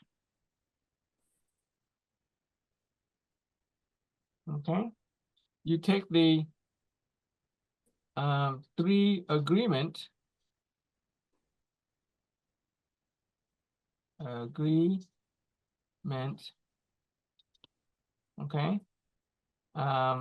in terms of awareness. Okay, you awareness. The other one is language, sex. Hang on, my mind is a little blank. Okay, so there is the let's rewrite that. Okay, so there is the 3 agreement. Okay, I'll just kind of mark it right here. Same, that okay, the same. Okay, so same path, same agreement, same language. Okay, 3 same. You multiply that with the 3, you multiply that with love, sex, and finance. Okay, you have the same language, the same agreement, and same path with respect to love. Same language, same agreement, same path with respect to sex. Same language, same agreement, same path with respect to finance. 3 multiplied by 3 is 9 elements of harmonious marriage.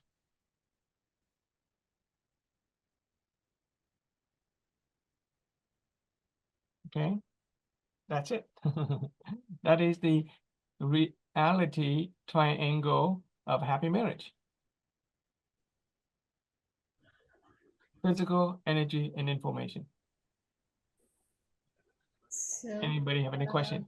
Yes. yeah. Yeah, so, but in the fact that I see that many of family are happy without finance, but they are poor, but they Yeah. are happy. We're not, But yeah. when they have finance, when they have money, they are happy. I'm not saying that you have to have money. I'm saying you have to have the agreement about money. Okay, it is your agreement. It is your same path, same agreement, and same language about money. Mm-hmm. If one person wants a lot of money and another person does not want a lot of money, that's when you have a problem. When you have a conflict of 2 different language, 2 different agreement, and so we cannot share the same path. You cannot buy happiness. Huh? There you go. Okay. But if a couple have the same agreement, the same awareness about money, okay, we have the same awareness. For some people, okay, all we need is an X amount of money. But for some people, we both need to make a lot of money. As long as you have the same agreement, the same language and awareness, and you can walk the same path. Yeah, that the important thing is the It is same. the agreement and the awareness. Some Mhm. couples, husband or one spouse will be the money maker. They bring all the money, and the other spouse, they do nothing. They don't make any money. They are they are homemaker. They take care of the kid. As long as that is an agreement, okay? They agree on how they use the finance. Some couple agree that to have separate accounts. I make my own money, I will spend it my way. You make your own money, you will spend it your way. Anything that's common, our house, our children, we put it in our common account. So they have 3 finance accounts. That's fine, as long as they are in the same agreement, speak the same language with respect to finance. Okay, some people sign a prenuptial agreement on finance, meaning it is a contract or an agreement piece of paper that's saying that all my money that I accumulate before I get married belongs to me. All the money that we make together belongs together. And so when they get divorced or something, they don't lose the money that they have made before the marriage. They only split the money that they have made together. But usually people who come into a marriage with that preconceived notion of we're doing this so that eventually we might split up, that's a little weird. That, already planting negative seed. It's like coming in half-hearted. Your money is more important than your love. But that's because they have not had a favorable source concept about happy and harmonious marriage. They have not been exposed to this formula. The 3 same language, same agreement, and same path with respect to love, sex, and finance.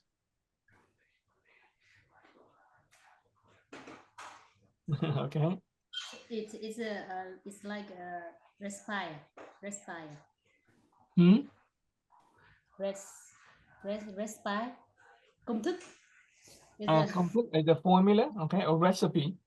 a recipe. Is a recipe of happy marriage. So Yeah. it's not easy to find that the person is the same with us. Not about easy or hard. Resign. It's not easy. And almost of marriage that they don't have three sides. Yeah, most marriage don't have this formula. That's why they struggle. Yeah. That's why 50% of marriages in the United States end up in divorce. Yeah. It's a 50-50 chance. That's kind of sad. That's kind of sad. It's like playing dice is like gambling with your life.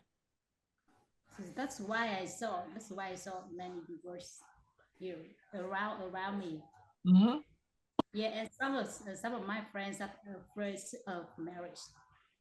They don't want to get married. Give them the book. Yeah, 5 love languages. Okay. Okay, that's all I have for the if I can think anything else. Let's see if I have I want to, there's a little bit of time left. Let's see, there's You're almost line, Frank. huh? You're almost at the finish line. I know I gotta finish. Hang on. There are a lot more of a reality triangle. Let me look it up real quick.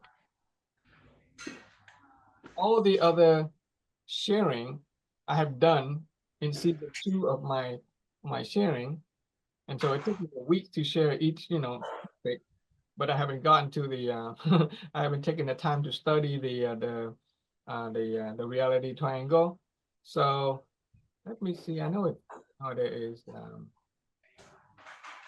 Triangle of reality here.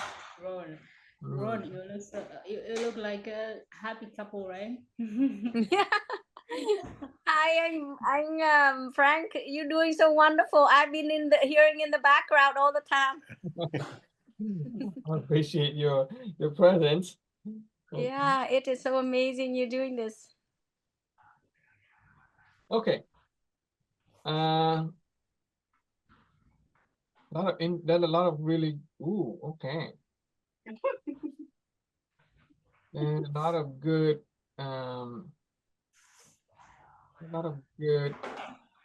angle of reality. But,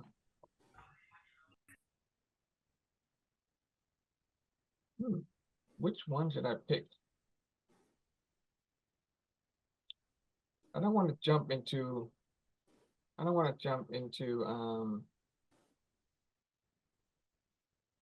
wisdom just yet.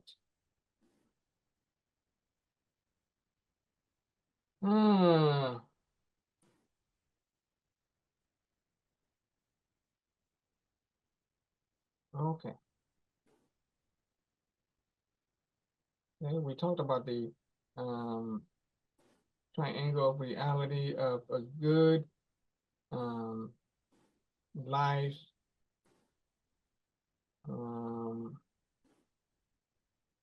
good seed. You know what?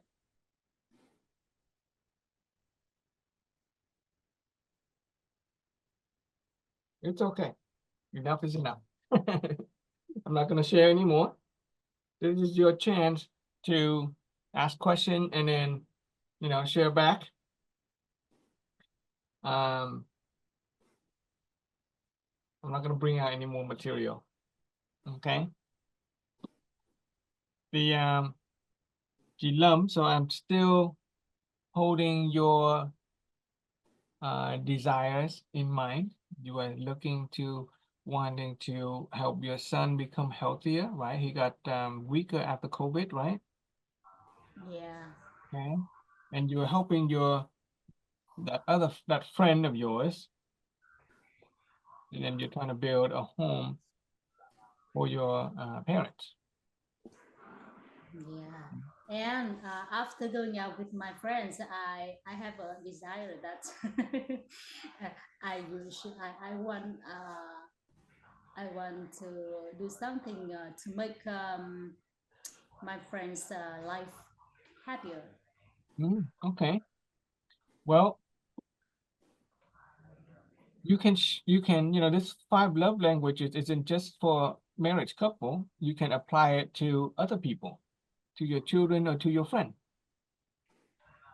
Based on your interaction with your friend so far, do you know which of her 5 love languages that she usually express or enjoy receiving? Does she likes to be complimented? Does she likes to be served? Does she like to receive gift? Does she like quality time? Does she like to hugs and kiss? But how should we do if they feel tired with their marriage? I'm sorry? They feel tired with their marriage. Okay, your friend is tired with her marriage. Yeah. What Okay. should I do? If you try giving them the book. Buy the book, 5 love languages. There's a Vietnamese version. That's where my wife got it from Vietnam. 5 ngôn ngữ tình yêu. Okay, buy them that book.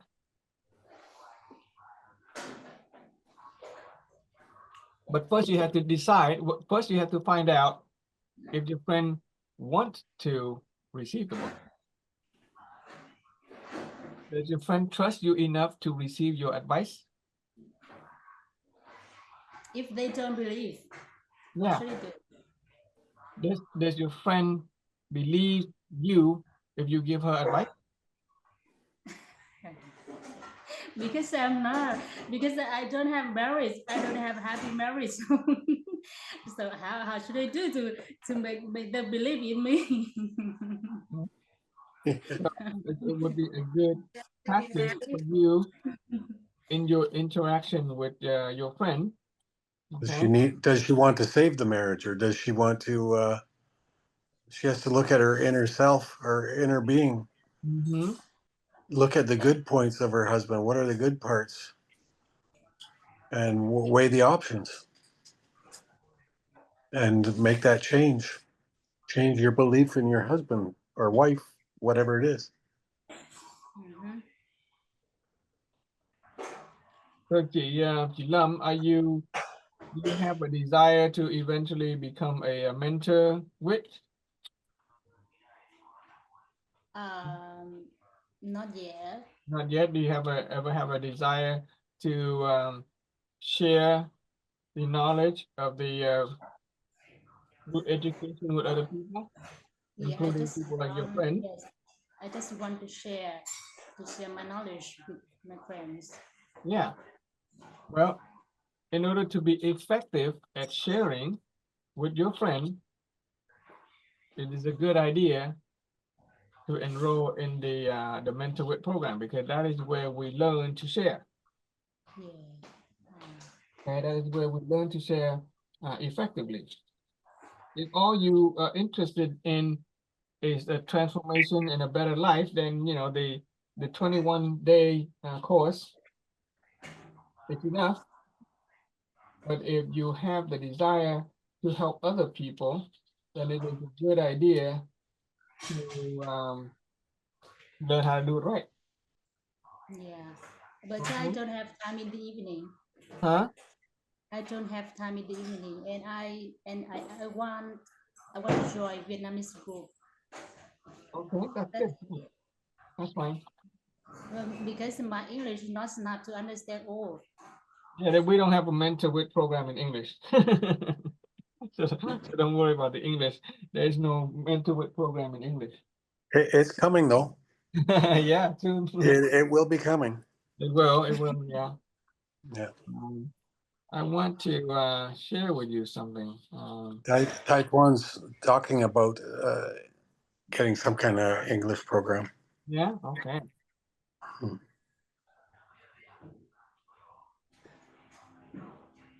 Let me find that circle of knowledge. Okay. Um, keep that one there. Okay. Okay, so this is important. Were you here when we talk about the circle of knowledge?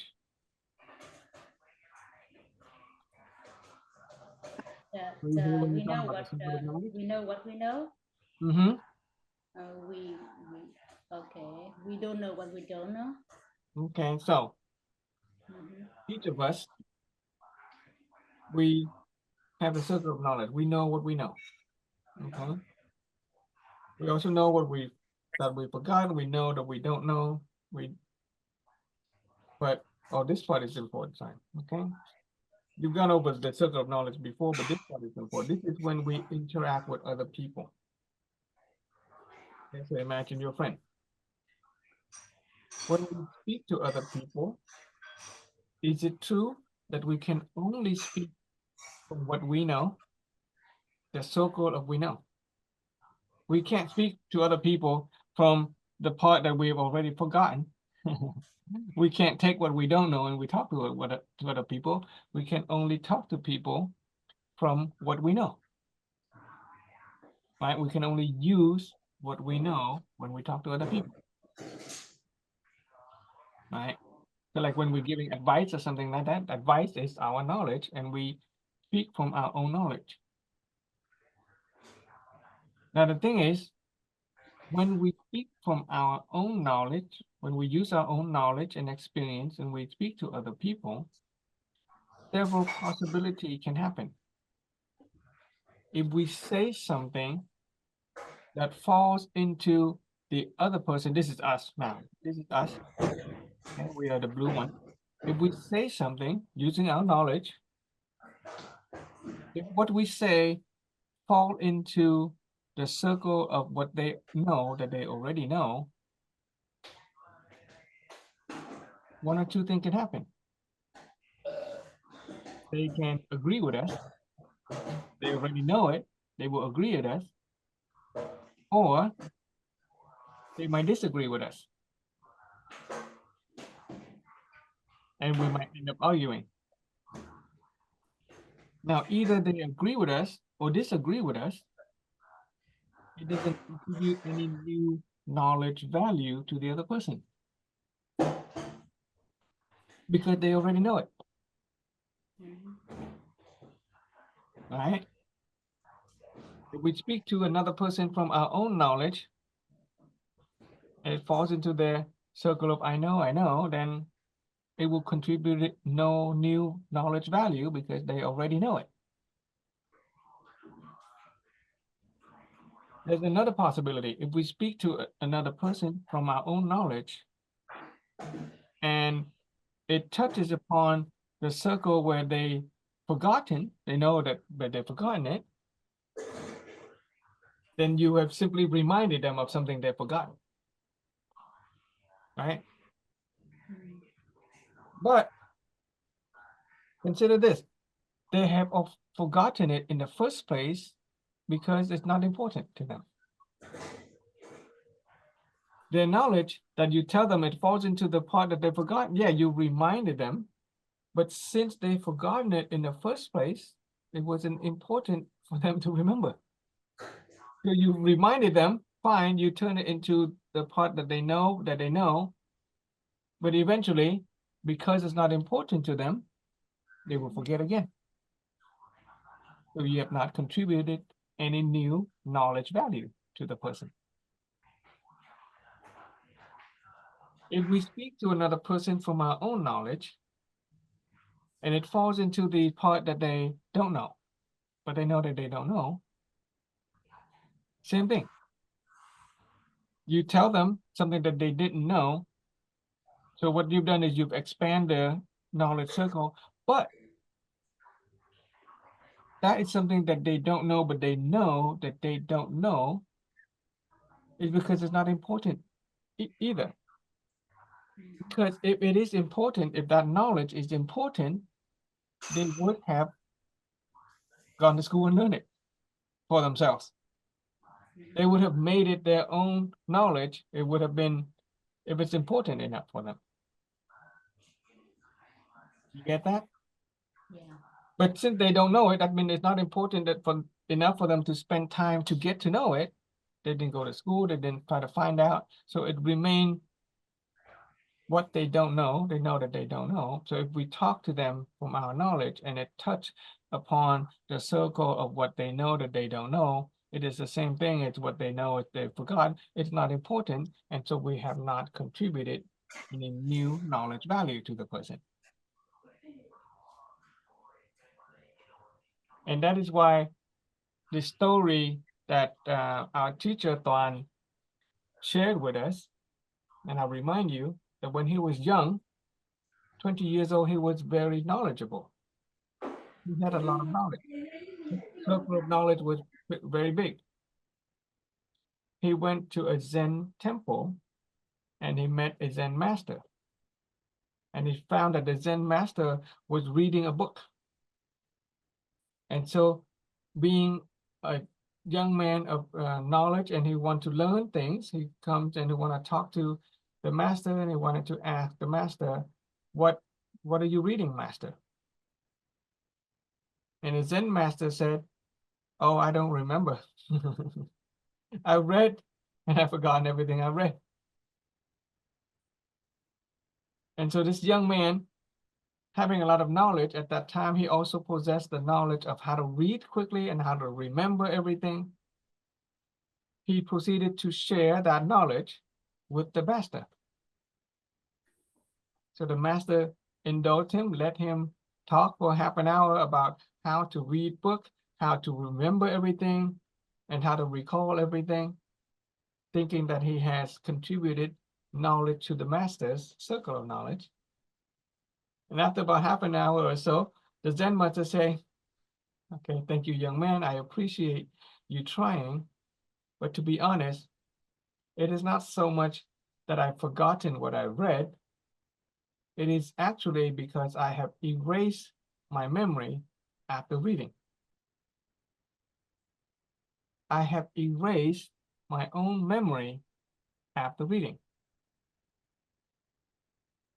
So this young man was surprised and he asked, Master, why would you erase your mind, erase your memory after you're reading? Isn't reading the purpose to increase your knowledge? Why would you waste time and energy reading something and then erase your mind? And so the master told him this. Well, if I accumulate a lot of knowledge, but I will end up with a lot of knowledge. And if I use my knowledge to help other people, they will not understand. So instead of using my knowledge to help other people, I just erase my memory and I speak to other people using their knowledge.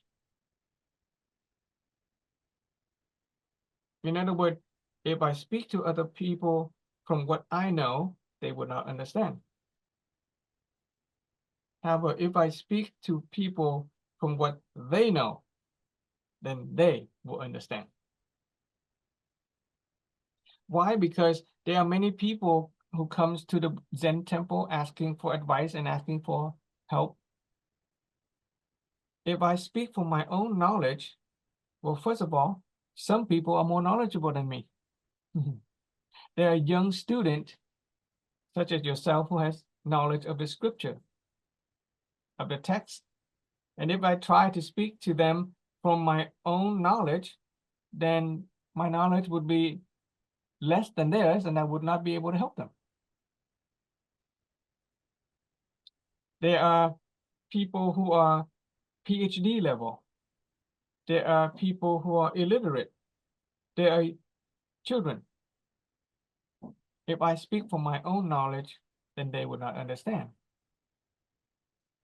But in order to help them, I have to speak from their knowledge.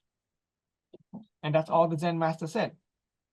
So our teacher, this young man, it took him a while to understand what that means. Once he understood is that in order to help another person, we have to get to know them.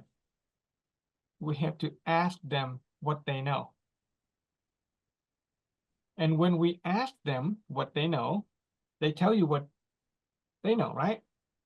When they tell you what they know, you incorporate their knowledge into your circle of knowledge. So now your circle of knowledge include not only what you know, but your circle of knowledge include what they also know. So when you speak from them, you speak it from their circle of knowledge.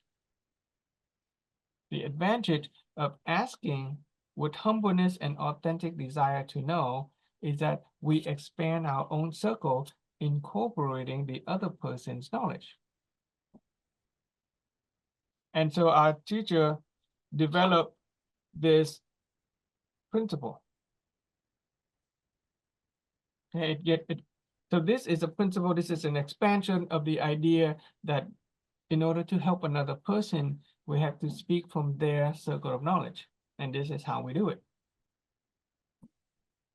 In order to help somebody know something, we have to ask and listen and find out what they believe.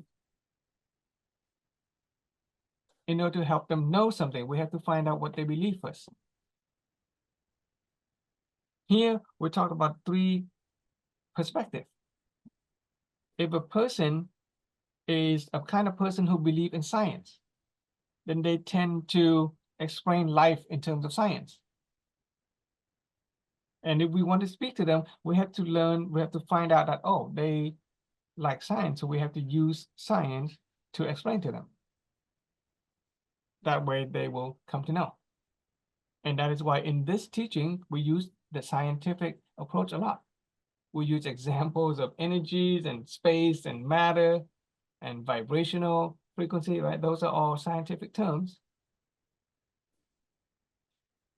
if you have to find out what the beliefs are. If that person tend to be more religious and spiritual person, they explain life in terms of religion and spirituality, then we have to speak that language.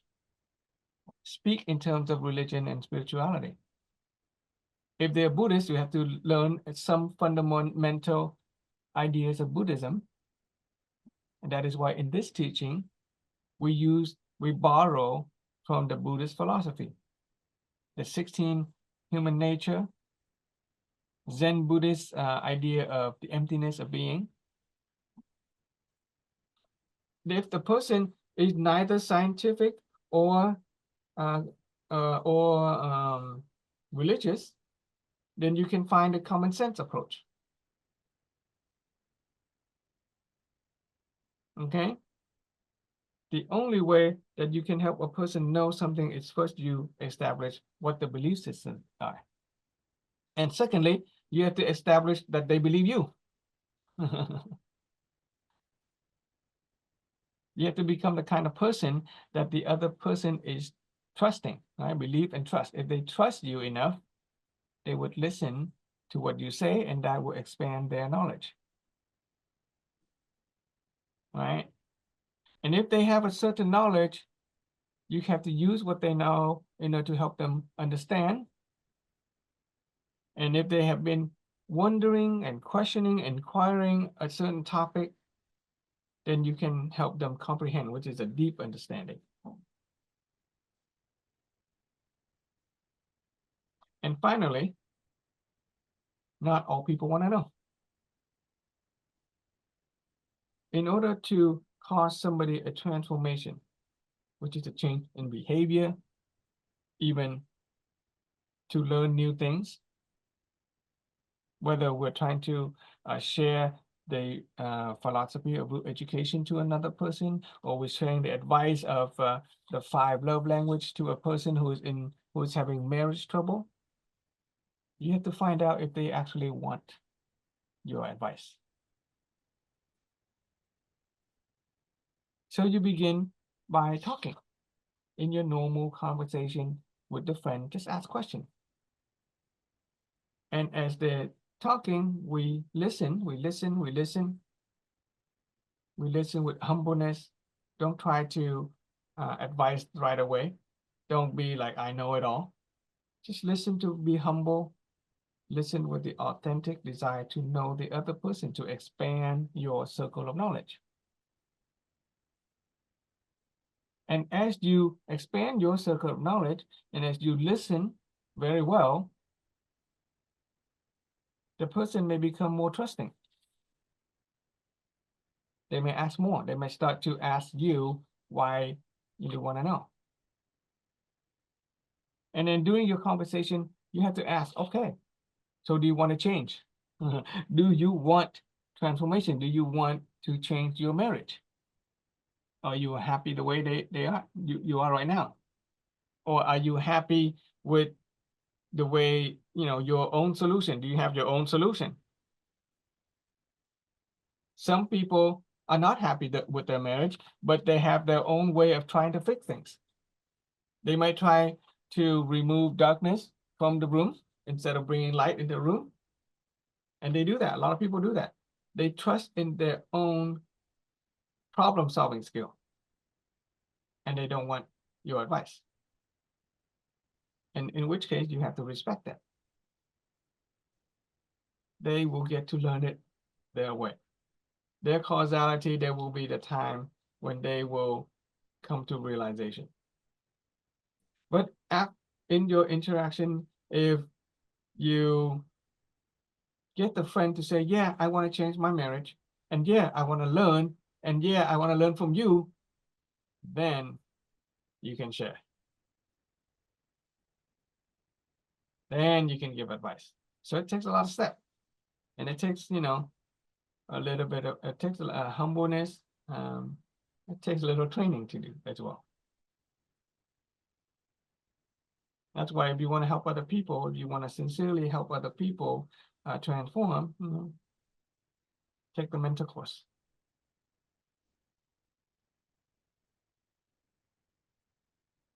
Did you get anything out of that interaction? Yeah. So the good speaker is the good listener. Yeah. Now, what does it mean to be a good listener? What does it mean to be a good listener? Listener with your heart, with your sympathize, with your understand. That means we we listen with all your heart, and with your sympathy, understanding, maybe like that. Yeah. Were you here when we discussed this? Yeah, pardon. This is a Chinese word for listen. Okay, this is a Chinese word for listen. I don't know how to write Chinese, but I just how I draw it. This Chinese word has a bunch of characters. Over here, this one looks like the ear. Okay, this character here means the ear, the physical ear. This plus symbol here, that's the number 10 in Chinese. Number 10 represents perfection. 10 means perfect. This symbol over here means the eye. It's kind of like the eye. See the face with two eyeballs? So when you combine the perfect 10, the word 10 means perfect, perfect eyes, you're talking about meaning complete full eyesight. This is the gift of seeing in our 7 great gift. Over here, this one horizontal dash, that is number 1. 1 stands for unity, connection, right? When the Vietnam became unified in 1 country instead of 2 countries, this number 1 is unity. Unity with what? The bottom character is the heart. So when you're listening physically with your ear, right? Listen just so that you can actually hear what the other person is saying. And you listen, while you listen, you're looking at them, not just with your physical eye, but your perfect eye, your gift of seeing, your nhãn thị. You see the potential for goodness in the other person. Mental images. You see the possibility of that person being good and healthy and happy. In unity with your heart. Give them the gift of your heart, your gratitude, your magnanimity, your presence. So listen with your ears, with perfect gift of seeing in unity with your heart. And down here, there's a picture of 3 horizontal dash with a vertical dash. This picture, a little character says, heaven, humanity, earth. The horizontal connection is a person who connects heaven, humanity, and earth. And that is a symbol for a king. It takes a king, a leader, to truly listen to his people. Most of the time, when we listen, we're not listening to understand or listening to know. Most of the time, when we're listening, we're formulating thoughts and how to respond. All right, when you talk to your friend, oftentimes that's the case. They're saying something when you're not hearing, you're just hearing yourself speak. They're already always speaking. We're hearing yourself speak and you're waiting to respond. And because we're waiting to respond, because we're talking to ourselves, even while somebody is speaking, we're not hearing what they're saying. So when we learn to listen, you can suspend your own thought and just listen with all your whole being. And then once you do that, on the one hand, we expand our circle of knowledge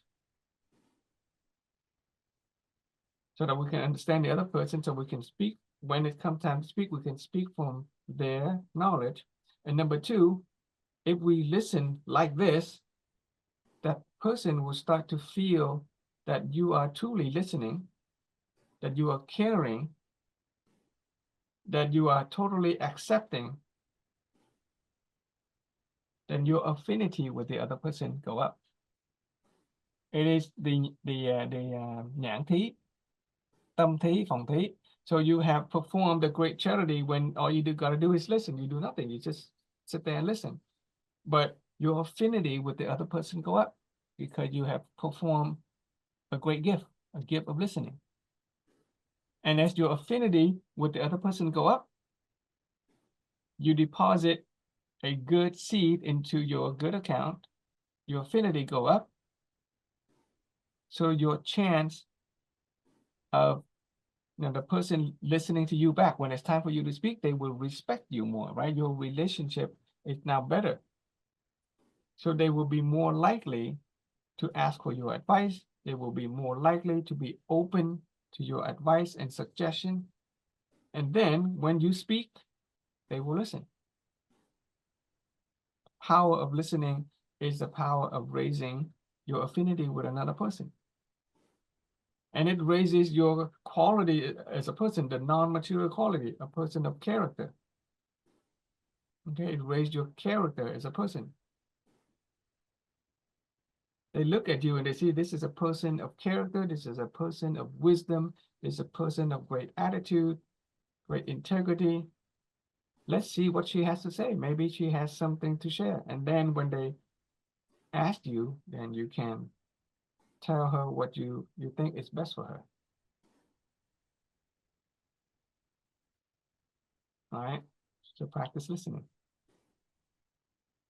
Yeah, right. Thank you. Okay. That's all.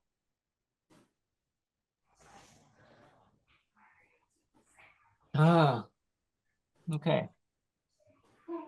I'm gonna wait until my timer reaches 24 hours. 4 more minutes.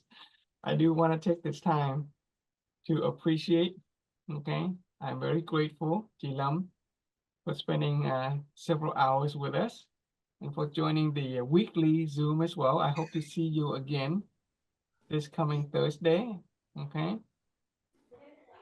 Yeah, I also thank you so much for your lesson, for your sharing today. Yeah, so that's your Learning, power. what did you get out of it? What lesson did you learn today? Yeah, that's I have some lessons. I have some lesson like the lesson last lesson I learned from you that the way to listen, the way to good listen, yeah, and the second lesson that we the way we should or the way we should do that to make make marriage happily, right? Happy. That's and I know about the human structures. There's a lot of elementaries that is difficult for me, but I can understand it. It's not almost I cannot understand almost all, but I can understand some. Okay. I Okay, I think don't I understand will.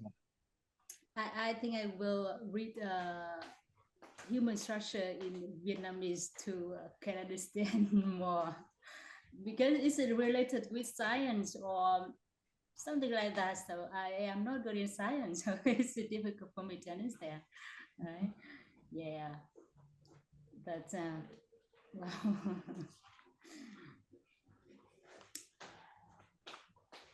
So and I think I learn more, but not now. I need to time. I need time. I need time to recap it. Yeah. Okay, yeah, I appreciate that.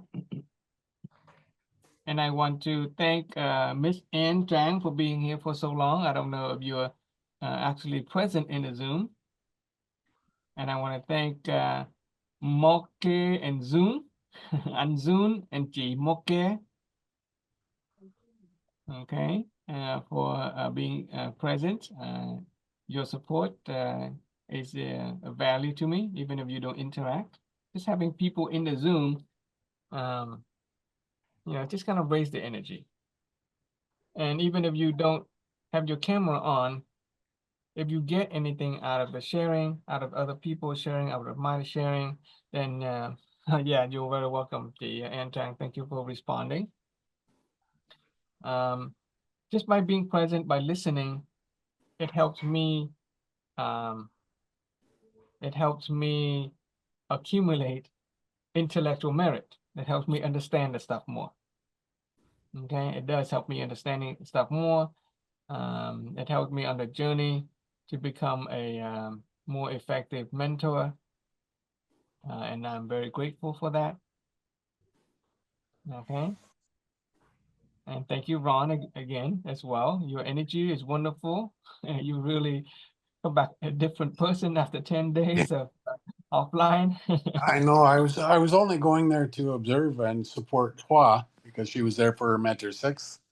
And what they said when we got there was, in 10 days, we're learning what they would normally learn in 6 months.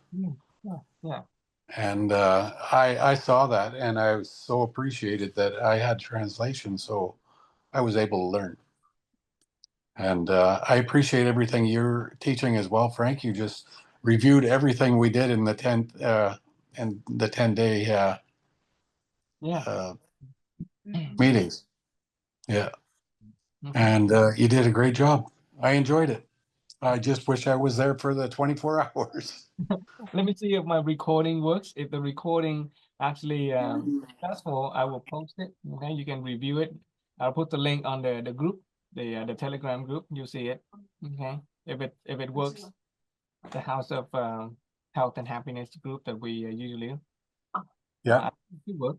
Okay, and then on Thursday, are you flying on Thursday? We leave here at 7:45. Okay. So Yeah.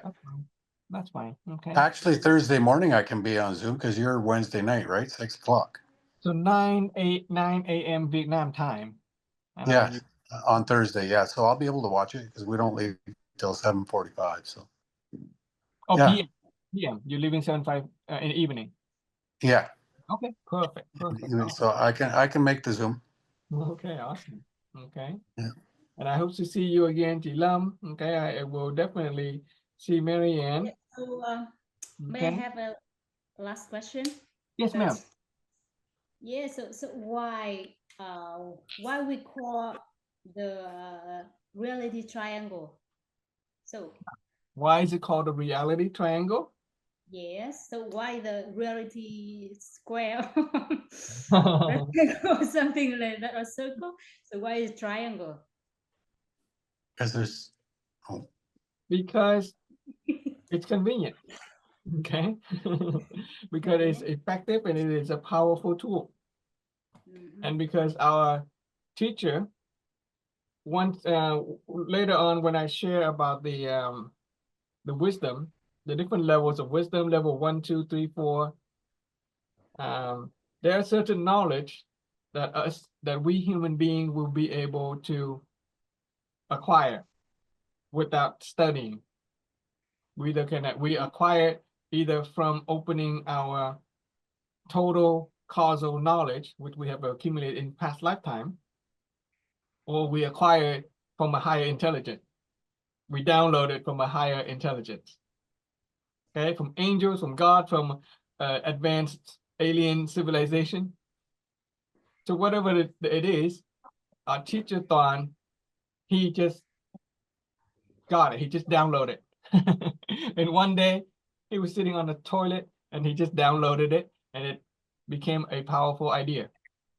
Before that, he couldn't explain a lot of the human construct. He couldn't explain a lot of things.